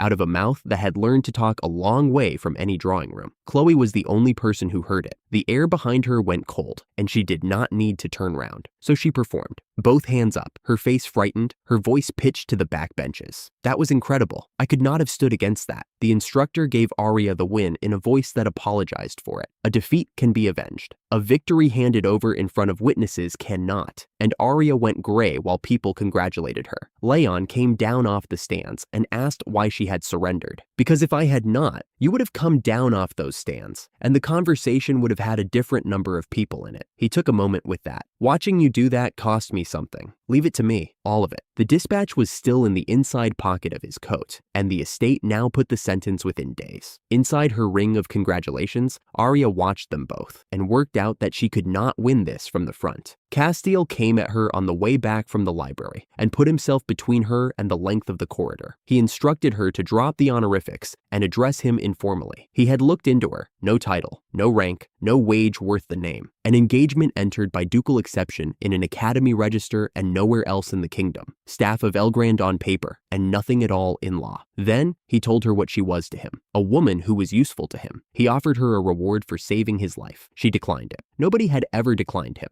and he stopped for 4 or 5 seconds hunting for a procedure that did not exist. It was the most human he got. Then he told her to become his wife and be the next queen. No, she said it before he finished the sentence, and told him her heart was already entirely occupied and had been for years. He put a hand flat on the wall beside her head and explained rank to her slowly, the way a man explains something to a child. A duke sits beneath the royal house. Then he compromised downward, a concubine's position, quarters in the palace, an allowance, a household, and, for the inconvenience to the house of Elgrand, suitable compensation paid to the duke. He did not say any of it cruelly. That was the thing about it. He worked it through the way a man reworks a stores list when the numbers will not come out. 1 line adjusted, 1 column moved, the total made to balance. The compensation was to be paid to the duke. She was not a party to it. It had not occurred to him that she would be. Chloe put her back against the wall. I am not anyone's property, not yours, and not the duke's to sell. He started to answer that. My answer is no. It was no to the first offer, and it is no to the smaller one. He told her he would decide her future, that she should prepare herself, and that they would speak tomorrow. Then he walked off with the matter filed. Chloe did not follow him. She stepped into the alcove behind the shutters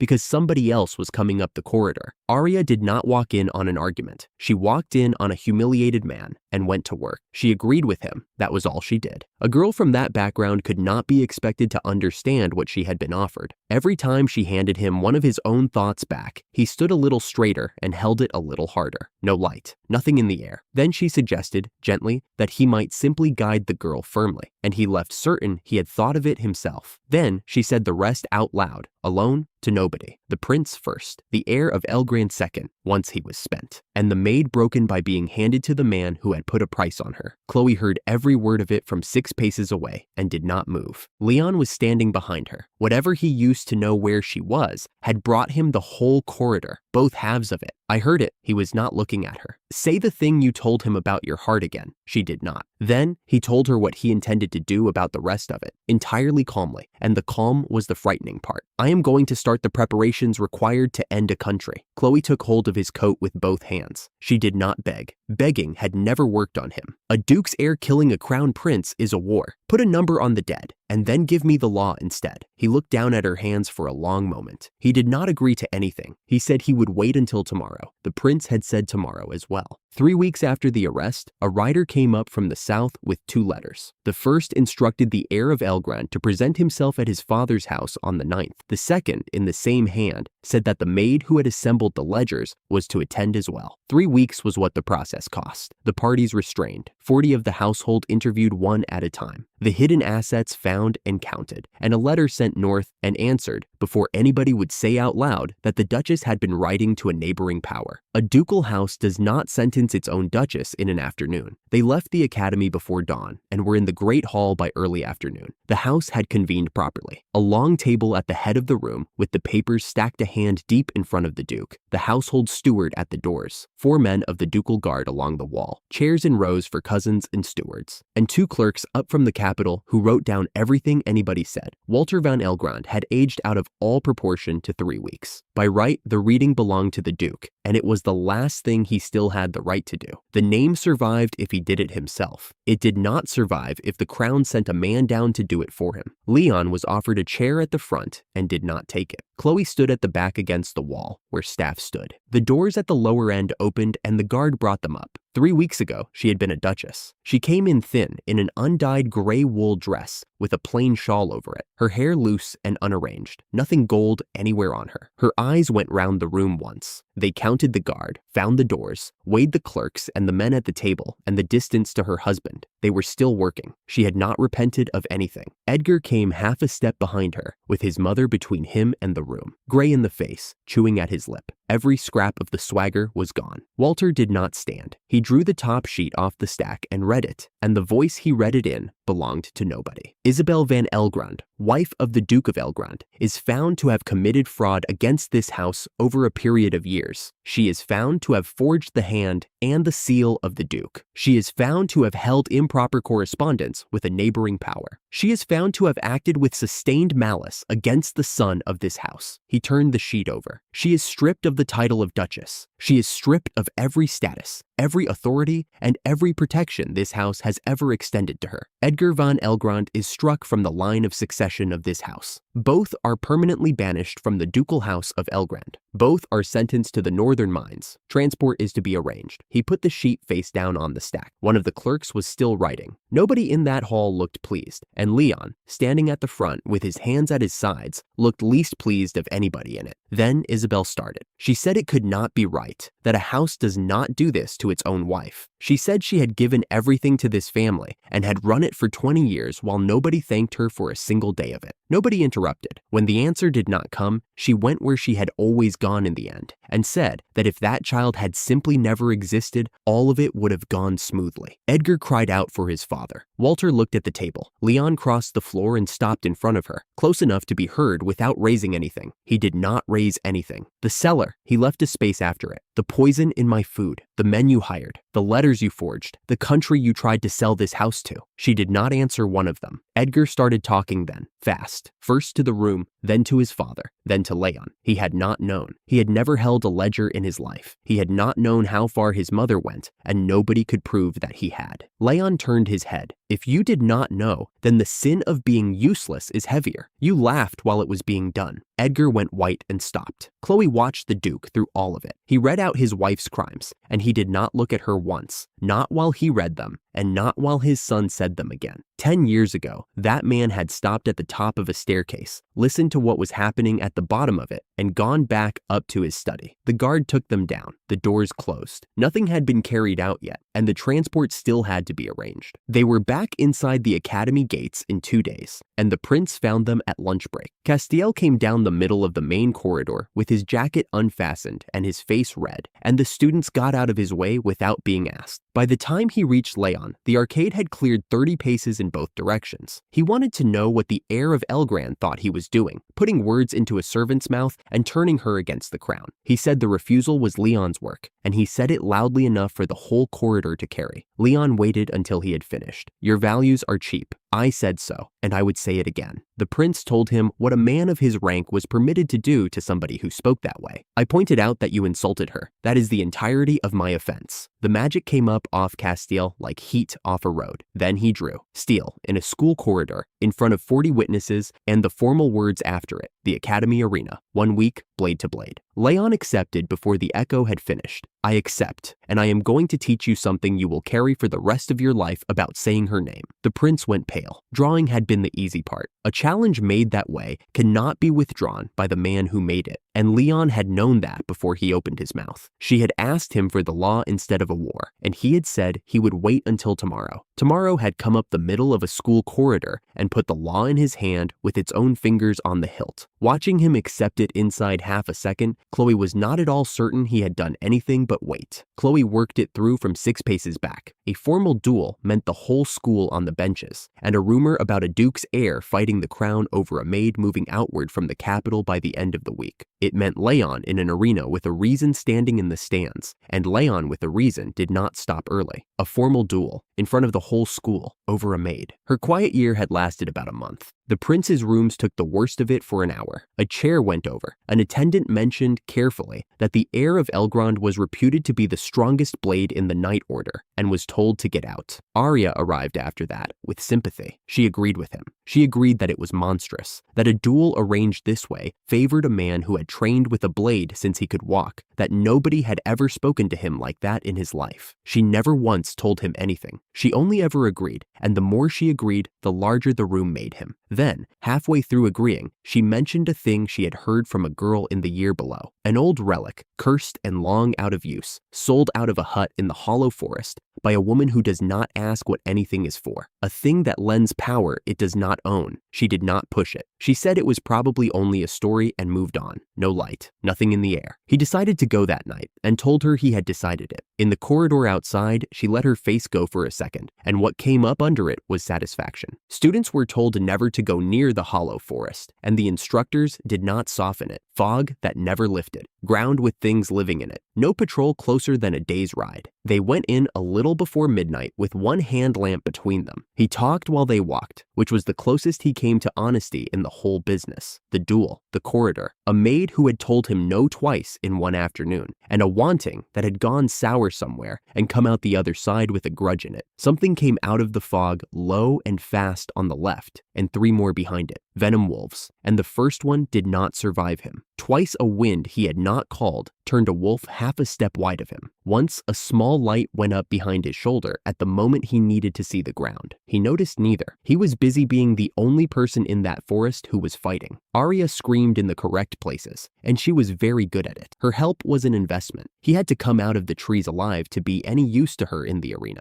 The hut had grown rather than been built. The walls were twisted trunks run together, and the windows were small and dark and set at the wrong heights. The woman inside was eating. She was old, gray, and entirely unhurried, and she had the look of somebody who had been out here alone long enough to stop finding anything strange. She did not get up, and she did not seem surprised to have company at that hour. He told her what he wanted. 300 silver. He threw the purse at her. She let it hit the table, finished her mouthful, and put something down on the wood between them. A flat disc of blackened iron on a leather cord, pitted all the way across, older than the hut it was sitting in. Then she told him the terms, in the voice of a woman reading out the days she was open. It will multiply what you have, many times over. You will not have to earn any of it. The cost is paid by the body. That is not a warning. That is how the thing works. It burns through what it borrows. If your heart cannot carry the load, it stops. You will be dead on whatever ground you happen to be standing on. She pulled the purse across the table and weighed it in her hand. That is the price. Do you want it or not? He did not think about it. There was no gap anywhere in him for the thinking to happen in. He picked the disc up off the table, put the cord over his head, dropped the iron inside his shirt, and asked her whether it would be enough to beat a man who had never lost. She went back to her food and told him she had no opinion about that. Arya stood in the doorway with the fog behind her and said the rest of it out loud to the dark. Let the fool wear the heir of Elgrand down to nothing first, then take the strongest man in the kingdom, while he was too spent to argue about it. At the same hour, 2 hours away from that clearing, Leon had hold of Chloe's sleeve and would not let go of it. He had decided. out loud and without consulting her, that contact was part of duel preparation, and he had been holding it since the lamps were lit. From the edge of the desk, he had already lectured her twice about consulting him first, never carrying anything alone, and not going near the prince again. His thumb stayed where it was on the inside of her wrist. Not a wound, not a drop of blood. I am telling you in advance, so that you do not do anything. I am not doing anything. He looked at her for a while. You are going to bake, aren't you? I am doing a reasonable amount of baking. She had already worked out how many recovery elixirs the infirmary would not miss and what 6 days of the field would give her.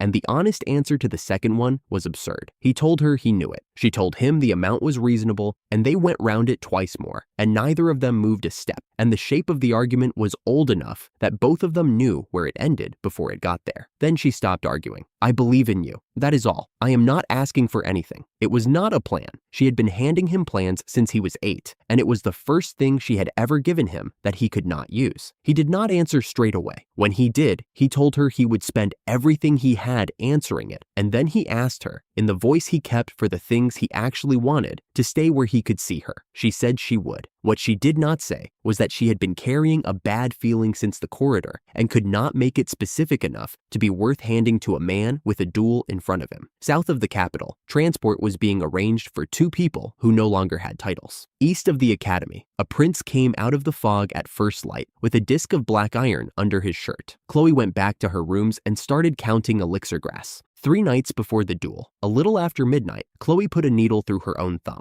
She said something unrepeatable, put the thumb in her mouth, and went back to work. On the desk was a square of navy cloth cut from a spare uniform lining and a reel of silver thread she had bought in town. She was making a pouch about the size of a folded letter with a drawstring at the neck. She was making it badly. The seams pulled. One corner had gone in on itself and been unpicked twice. Her hands could set a bone and hold a scalpel steady through an hour of field surgery. They could not sew. She kept going because she was not allowed on the arena floor. She had spent 2 days counting every way she could be useful to him and come out with one. The only thing she had ever done for anybody was make them something and hand it over, and she had carved a boy a wooden star once, badly, and he still had it. Then, somewhere in the last seam, the needle lit, not brightly. A soft white ran up the length of it, the way a wire glows before it goes red. The thread came out of her fingers and kept going without her. She sat with both hands flat on the desk and watched silver run itself through navy cloth in a pattern she had not chosen and could never have sewn.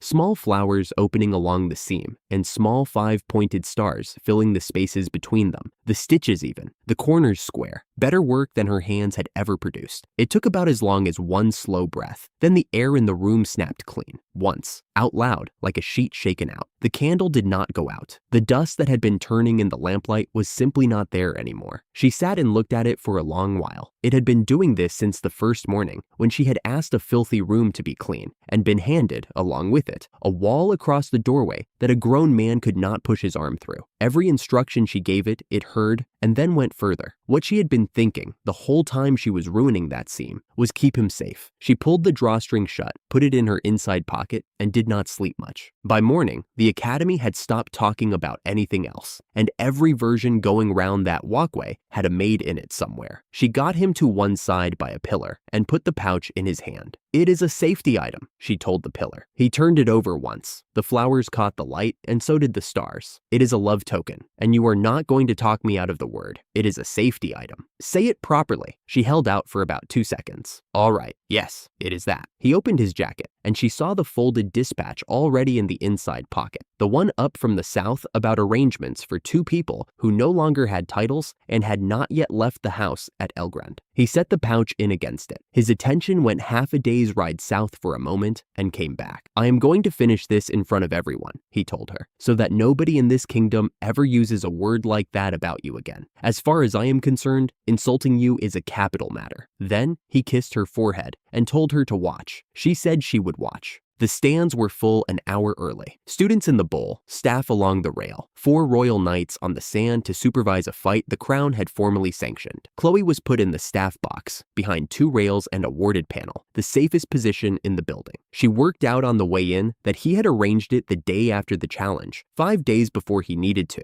and never mentioned it. Then Castiel came out, and the noise in the bowl changed shape. He came out laughing, not at anything, and not quite in his own voice. The whites of his eyes had gone the the color of old iron. His breath came short and wrong, and his collar was dark with sweat, and it was leaking out of him, dark red going to black, running off his shoulders and down his arms in slow threads, and where the threads touched the sand went gray and powdery and stayed gray. It was doing exactly what it had been sold to him as doing, on schedule, in public. The knights on the rail looked at one another and did nothing, because there is no rule against a man arriving unwell to a fight he asked for. By the time one applied, it was far too late to use it. He announced his terms before the proctor could open his mouth. When he won, the maid became his, and he wanted it heard by witnesses, so nobody could pretend afterwards it had not been agreed to. Leon had not moved. Then something went out of the air around him, and every person along that rail felt it go. His presence dropped to nothing, and the front rows heard him without him raising anything at all. "Do not say her name with that mouth." He turned to the stands and raised his voice for the first time in the whole business, and it carried clean to the top row. "Chloe will be at my side for the rest of my life. Everyone here can hear me." 1,000 students made a sound. In the staff box, Chloe put one hand flat against the panel in front of her and forgot to take it off again. High on the shaded side, Arya watched with a sweet face and completely flat eyes, and she was not watching Castiel. She was watching how long it was going to take. The proctor gave the signal. His voice shook on the word. What came off Castiel then was not a technique. The arena barrier groaned along its whole circle. The staff went white, and he threw every scrap of it out at once and called it the true strength of the crown. Whatever had been doing his reasoning stopped around the same moment. A black tide came up off the floor and swallowed the floor. Chloe screamed his name. Then the dark closed over all of it. Leon took one step forward. That was all he did. One step, unhurried, left foot and then right, into a wall of borrowed power that had just eaten the daylight out of a building. And the air in the arena changed owner. The pressure that had been pushing every person in that bowl back into their seat stopped pushing them and started pushing the other way. He raised one hand and drew a line across the floor in front of himself, edge to edge, thin as glass, and about as visible. Not a shield, a boundary with a clean side and a filthy side. The tide hit it and did not merely stop. Inside his jacket, against a folded dispatch, a badly sewn pouch woke up and did the only thing Chloe's magic had ever known how to do,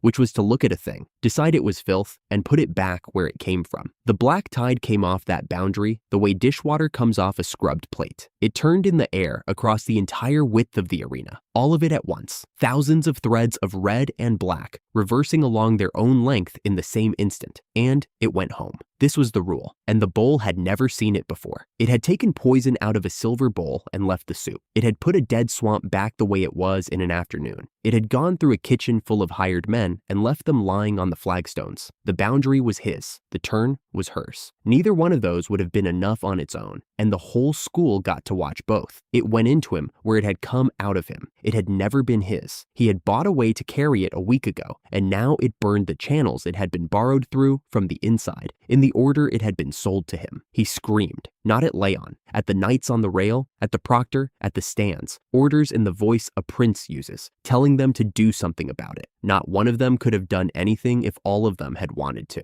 The dark thinned out from the middle. The daylight came back into the bowl in pieces. Leon walked forward. He had not hurried at any point. Not at the signal, not in the dark, not now. He crossed the floor at the pace of a man going to answer a door and stopped 10 paces short. "It is finished. I am not having this happen in front of her again." Then he drew and cut once. He did not cut the prince. He cut the core of the thing still coming off him, the black knot of it hanging over the sand, and it opened the way a rope opens under a blade. Every thread still fastened to it went out at the same moment. Castiel went down, not from the stroke, from what he had agreed to in a hut in the fog a week before, arriving exactly when the woman had said it would. The announcer took a while to find his voice, and then gave the duel to the heir of Elgrand. Nobody clapped. A whole bowl of students sat trying to work out how long it had taken, and the honest answer was less time than it takes to cross a room. Then they went looking for the winner's injury, and there was not one on him anywhere. Chloe was over the rail before the announcer finished. She had stayed where he could see her for the whole of it, and the promise ended when the duel did. She went over him the way she went over a body on a table. Hands, forearms, ribs, the back of the head. Then she did all of it a second time, and he stood there with his arms out and let her. Not a wound, not a drop of blood. He had promised her that in advance, and then gone out and made it true.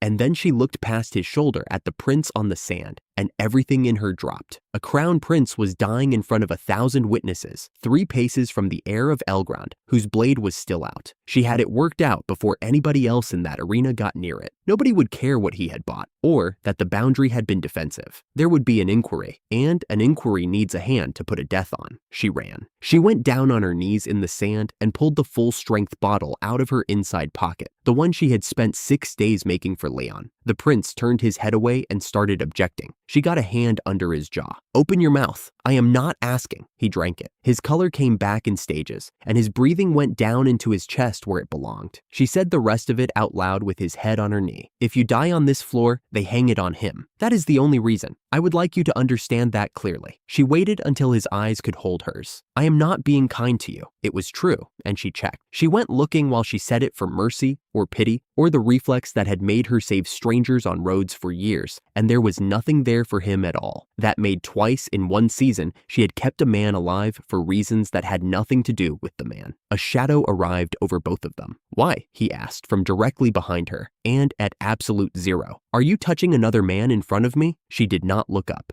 Dead prince. Murder of royalty. An inquiry that ends at you. 3 sentences, flat, while she counted the pulse at the prince's wrist. "I see," he said. Then he crouched down beside her. Then he stood up. Then he crouched again. "I am sorry. I doubted you for 4 seconds, and I am ashamed of it." He was appalling at it. He said it twice more on the way off the floor and got worse each time, and it was the most human anyone had seen him look in a year. At the gate, he took the pouch out of his jacket and held it up between them where the staff could see. "The charm turned it," he told her. "You won this. I held a line, and you won it." She started to say something sensible about the boundary. He was not interested. He said it again, louder, with students in earshot, that the maid had won the duel, and not the way men say things to be modest. The record of the day was written up that evening in a clean official hand. It gave the win to the heir of Elgrond, and did not mention anybody else. High on the shaded side, above all of it, Arya had not moved. Her face had come off. Whatever she wore in corridors was not on it now. She had needed him worn down. That was the whole plan. Let the fool spend him, then take the strongest man in the kingdom while he was too tired to argue about it. And she had just watched the fool spend everything he had and everything he had borrowed, and the man had not needed a second step. She took a handful of her skirt in each fist and crushed it. Then she smoothed it out. By the time she reached the bottom of the stairs, her face was back on, and it was sweet. And nobody looked at her twice, because every person in the building was looking at the floor. Behind the face, she had stopped planning to win this from a distance. Chloe went to the infirmary before breakfast, and not because she was worried. She went for insurance. A prince who dies after a duel is a prince somebody killed, and the name in that sentence would be Leon's. So she read the chart, counted the pulse, and wrote it into the ward book herself. He woke while she still had his wrist. "Did I really lose?" "Yes, you lost." He waited for her to soften it. She did not. "I was dying," he told the ceiling. "There were 1,000 people in that bowl. One of them ran toward me. Out of all of them, one." He did not dress it up. "I came to make sure nobody can call this a killing," she said. "That is the whole of it." Arya came in with flowers. At the bedside, she said the small agreeable thing she always said, the one that always came back out of people bigger. Nothing came back. No light, nothing in the air. Only a young man in bandages looking at a girl he had been agreeing with for a month and seeing her. Chloe worked it out. She had emptied a full-strength bottle down his throat on the arena sand, and the elixir did what it always did, which was take out of a person everything that was not theirs. It had not been made for this. It had not needed to be. He named what Arya was in one short word, without raising his voice. "Get out!" Arya went, her face holding all the way to the door. On the way past, she turned it on Chloe, and there was no person behind it. Leon came in without knocking, and the doorway behind him filled up with matrons and students. Castiel got up on one elbow and spoke to the room instead of to her. "I withdraw it. The demand, the terms, every word of it, in front of witnesses. Any man who repeats it in my name answers to me." Then to Chloe, "I intend to become someone worth something to you." He had not changed his mind about anything. He had changed what he was certain of, and it came in the same voice at the same volume. She was too tired to be moved by it. Leon stopped in the doorway on the way out. When you say her name from now on, say it the way you carry a full cup across a room. I will know if you spill it. He had a dispatch folded in his other hand, up from the south, arranging the end of the month for two people who no longer had titles. Neither of them mentioned it. Arya was waiting at the dining hall doors, smelling of something too sweet to be soap. She apologized for the mock battle twice and asked for 5 minutes of a private word between women. The bad feeling Chloe had carried since before the duel turned over once. She went anyway. Leon did not look at Arya when he answered. 5 minutes. Then he stated, with no heat in it, exactly what he would do to the building if she was not back when they were up. Nobody thought he was using a figure of speech. Arya talked pleasantly the whole way to the old warehouse behind the school. Behind it, the ground dropped away, and set into the drop was an iron door with a seal band across it. Lettering cut into the frame said no entry. Under it, Arya told her, still sweet, was a dungeon nobody had opened since before the kingdom had a name. Then, Arya stopped. The sweetness came off her in one movement, the way a hand comes off a table. What she said next was about background characters, what they were for, and what became of them when they stood where they were not wanted. She was not shouting. She was not upset. It was not an argument. It was a decision taken somewhere else already. It had been taken the day before, in an arena, when the heir of Elgrand turned to 1,000 people and said the rest of his life out loud with a maid's name in the middle of it. There was no version of Arya's plan that could be made to hold that sentence, and she had spent the night working out what had to be taken out of it instead. She had a key she should not have had. The band came off and the door came up. Then, she put both hands flat on Chloe's back and pushed. Chloe did not think it was a prank. She had the whole way down to be clear about what it was. She landed hard on packed earth, in a dark, with no bottom to it. The dark was not empty. Eyes opened around her in a slow circle, set high, more than a dozen pairs of them. Chloe stood up and brushed off her skirt. Then, she had a problem. She had a category for spoiled food, a category for stains, and a category for pests. And she genuinely could not decide which one applied here. Which one of these is a cleaning problem, she said, out loud, to a room full of monsters. The largest one answered by leaving the ground. She opened garbage disposal. It was not a light and it was not a wind. It was a hole in the chamber with absolutely nothing inside it. And the nothing was the point. The big one went in and went out of the world. The rest followed, unhurried, one after another, each with a small pop. Then the chamber was quiet, a torn stocking. That was all of it. She laughed once and stopped because she had found the actual problem. If Leon ever learned whose hands had been on her back, Arya would not live to see dinner. The ceiling broke open, not the stairs. He came through the rock, and the daylight came down the hole ahead of him. He reached her before the dust did, both arms round her, holding on,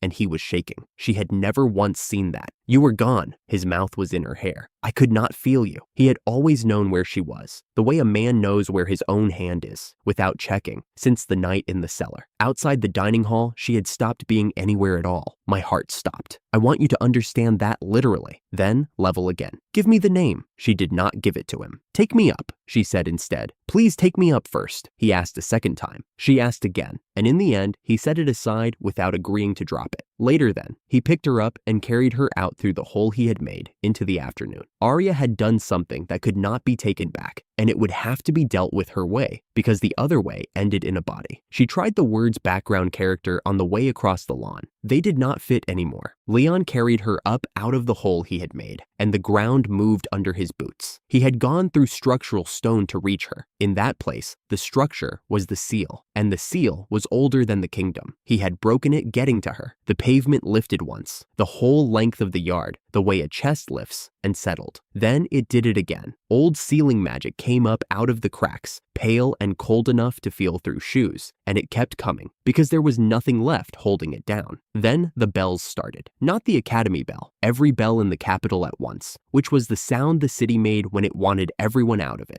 The sky opened. It came apart along a line that had not been there a moment earlier, and the light behind it was not daylight. The ancient dragon came through. Chloe knew it before it cleared the gap. It was the last thing in the story she once read, 30 years early, and everything she knew about what came next stopped being worth anything. It put its head down over the capital and made a sound, and every window in the academy went at once, all 4 floors of them. Then its wings came down and the roofs went with them. Not tiles. Roofs, whole, lifted off houses along 3 streets and put down somewhere else. The royal guns opened up from the palace wall. They hit it over and over, and the shells came off those obsidian scales and went away over the river without a mark on them. It did not turn its head. Fires started in the lower districts and began to move. Castiel came up the slope from the infirmary barefoot and bandaged, holding the wall where there was wall. "What is that?" His voice had stopped being a prince's voice. Arya was behind him, talking without stopping. The words were that this was not supposed to happen, that there was nothing about this in any of it, that it was far too early. She was looking at Chloe while she said it, as though Chloe had put the thing in the sky herself. There was nothing enjoyable in it. Then the dragon breathed, and it was not fire. It came out low and black and rolling, a fog with purple lightning going through it, and it went down over the lower city like water finding a slope. What it touched got old. Roof tiles turned to powder while she watched. Timber went gray and gave up, and a row of houses that had stood 200 years came down in the time it takes to say 200 years. The stone did not burn. It aged, centuries at a stroke. Where the fog passed, the marks stayed behind it, purple, hanging in the air at the height of a man, turning slowly, not going out. Leon put her behind the line himself. "The scales return force," he said. "They do not return light, and they do not return everything." Then he took her face in one hand for a second and let it go. "I am going to turn it to dust. I am coming back to you. Do not move." He went out onto the avenue alone, and what he had in his hand was the sword that had come up out of a cabbage bed behind the north wing on an afternoon she went out there to plant vegetables. The fog came down the street at him. He raised the blade and the light went up it and out from it, and the fog split down the middle and went past him on both sides, and the marks went out where the light touched them. That was the first pass. It was also the last thing that worked. The second breath came heavier. The light held it, and then the metal began to go. Near the guard first, a green and black bloom coming up through the steel like damp coming up a wall. Then along the edge. It drained wave by wave, one wave for every push of the fog, each one leaving the blade dimmer than the last. The first king had carried that sword. A curse was eating it in front of a burning city. Then the dragon lifted its head and began drawing its largest breath. And it did not hurry, because there was nothing in the street below it that made hurrying necessary. Half a day's ride south of all of it, there was a cold hall in a house with a cart standing in the yard. It took him under a minute to get there, because he did not use the road. The transport to the northern mines had been arranged for that night, weeks before, in writing. A cart does not postpone for a dragon. Leon came back for it. He was there for 4 minutes. Chloe stood inside the door where he put her, because after the hole in the ground, he was not leaving her anywhere he could not see her. While the guards went down, she found the stove in the small room off the hall, and her hands did what her hands do, and there was a cup poured and going cold on a tray by the time they brought the prisoners up. Isabel came up first, gray wool, no rings, hair down and unarranged, thinner than the last time. She started talking before she reached the middle of the floor. The words were that the sentence was excessive, that no house in the kingdom sends its own duchess to a mine, that there were forms to this, and none of them had been followed. Nobody answered her. Walter looked at the floor. Then she stopped, in the middle of a sentence. She looked at the boy she had once locked in a cellar, and she got down on her knees on the stone. "Please," she said. "Please, Leon. Once. Just this once. Forgive me once." He did not answer. Her hands came up in front of her chest. "Then let me stay in this house. That is all I am asking. Let me stay in the house. I am the duchess of it." Edgar was crying by then. What he said was that he had not known, and that he had only ever done what his mother put in front of him. Leon did not raise his voice, then or at any point in those 4 minutes. "The tea Chloe brewed is getting cold," he said. He was already turning when he finished. "You are not worth another second of my evening. Take them out." Isabel stayed on her knees for 2 more steps before the guards got her up. Walter did not look at his wife while it happened. He put his eyes on the far wall and kept them there until the doors shut. Chloe watched him not look and found she had nothing left to spend on him. Through the tall windows at the end of the hall, the sky was the wrong color. Nobody in that room mentioned it. The cart went out of the yard before the hour was up. 2 people on a plank seat, a driver, 4 guards, and the north road in front of them.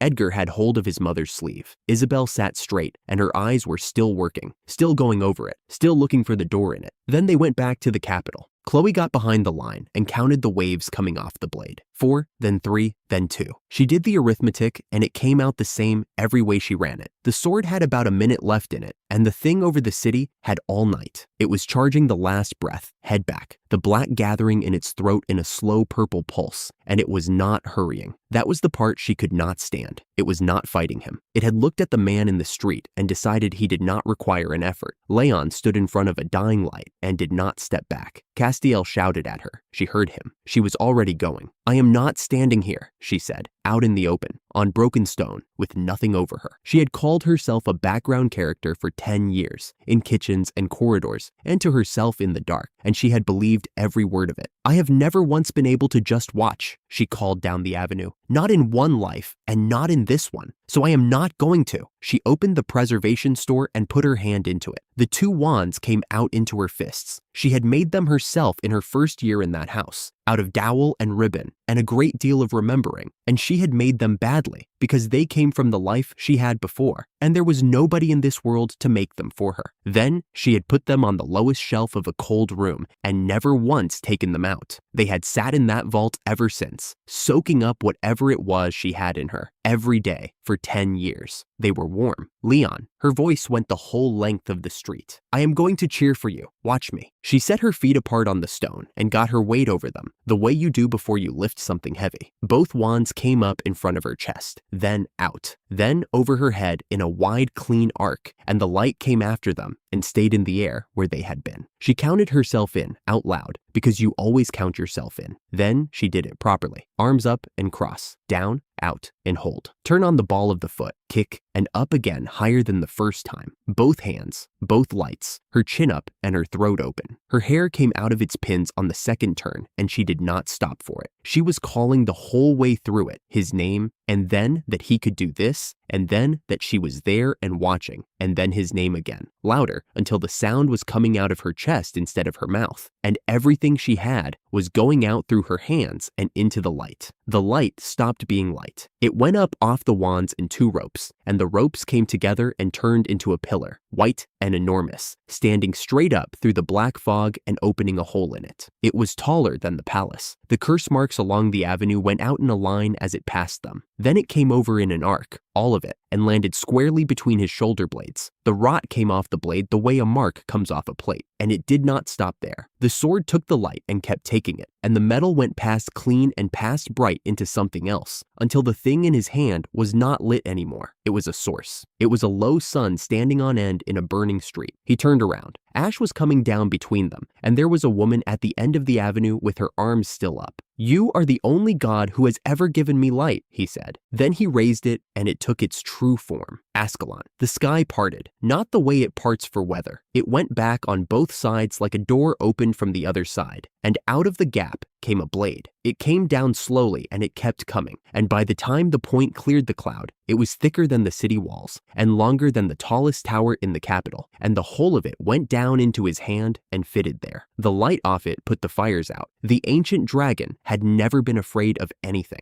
It had come through a hole in the world and taken a capital apart with its voice without troubling to work at it. It looked at the blade, and it turned in the air, and it tried to leave. He closed the distance before it had its wings round. "Disappear," he said. Then he cut it in half, and there was nothing to see, no blood and no falling. The wound went through the whole body as light, and the whole body went to ash in the air, all of it at once, and the ash came down over the capital for a long time afterwards, soft and gray and steady. The curse came off the city with it. The purple marks went out street by street. The black went off the sky, and the moon came back. Down in the lower districts, people walked out into the road and stood in the ash and wept. She got 4 steps toward him before her legs stopped taking instruction, and she went down on the stone. He reached her before she landed. There was no sword in his hand anymore. He got down on one knee and took the ash and the wet off her face with his thumb, one side and then the other. "That was a love dance," he told her. "That was a cheer." She was crying too hard to make it dignified, and she said it anyway. "There is a difference, and you are going to learn it." Castiel got to them with no politeness left in him. He wanted to know what she was, not who, what. He said he had watched a maid put a hole in the sky, and he was not leaving until somebody told him what that was. "I am a maid," Chloe said. She meant it. That was when Arya started talking. She was still out in the open where the light had caught her, with nothing holding her face together, and what came out of her was the whole of it in one broken sentence. The charm, the prince, the marriage she had already arranged in her head. The maid who was supposed to have stayed in a hole under a warehouse and had come back up out of it and taken all of it. The crown prince of the kingdom heard her say it. So did the heir of Elgrand. Leon had asked twice for that name and been refused twice. He had it now, in the voice it belonged to, and he did not move. Arya stopped. She looked around at who was standing near her, understood what she had done to herself, and walked away. On the way past, she looked at Chloe and said she was not finished, and she meant that too, and nobody went after her. The capital was standing. The lower districts had burned and 3 streets had no roofs. The house at Elgron was his. The cart was on the north road. The boy they had locked in a cellar was the man the kingdom had just watched save it, and the woman all of them had called just a maid was the reason there had been any light in his hands to do it with. He took her hand off her lap and held onto it. Then he put 2 fingers on the brooch at her collar, where he had pinned it himself, and left them there. That light is mine and nobody else's, and I want that understood by everyone who is in this street. She told him the same thing she had been telling him for 10 years. I am just a maid. He looked at her for a while. You have never once been right about that, he said. They came up the drive at Elgron very late, on foot, neither of them in any hurry. The house was dark from one end to the other, except the north wing, 2nd floor, 3rd window along, the room she had cleaned out herself years ago when nobody was using that side of the house. The light was on in it.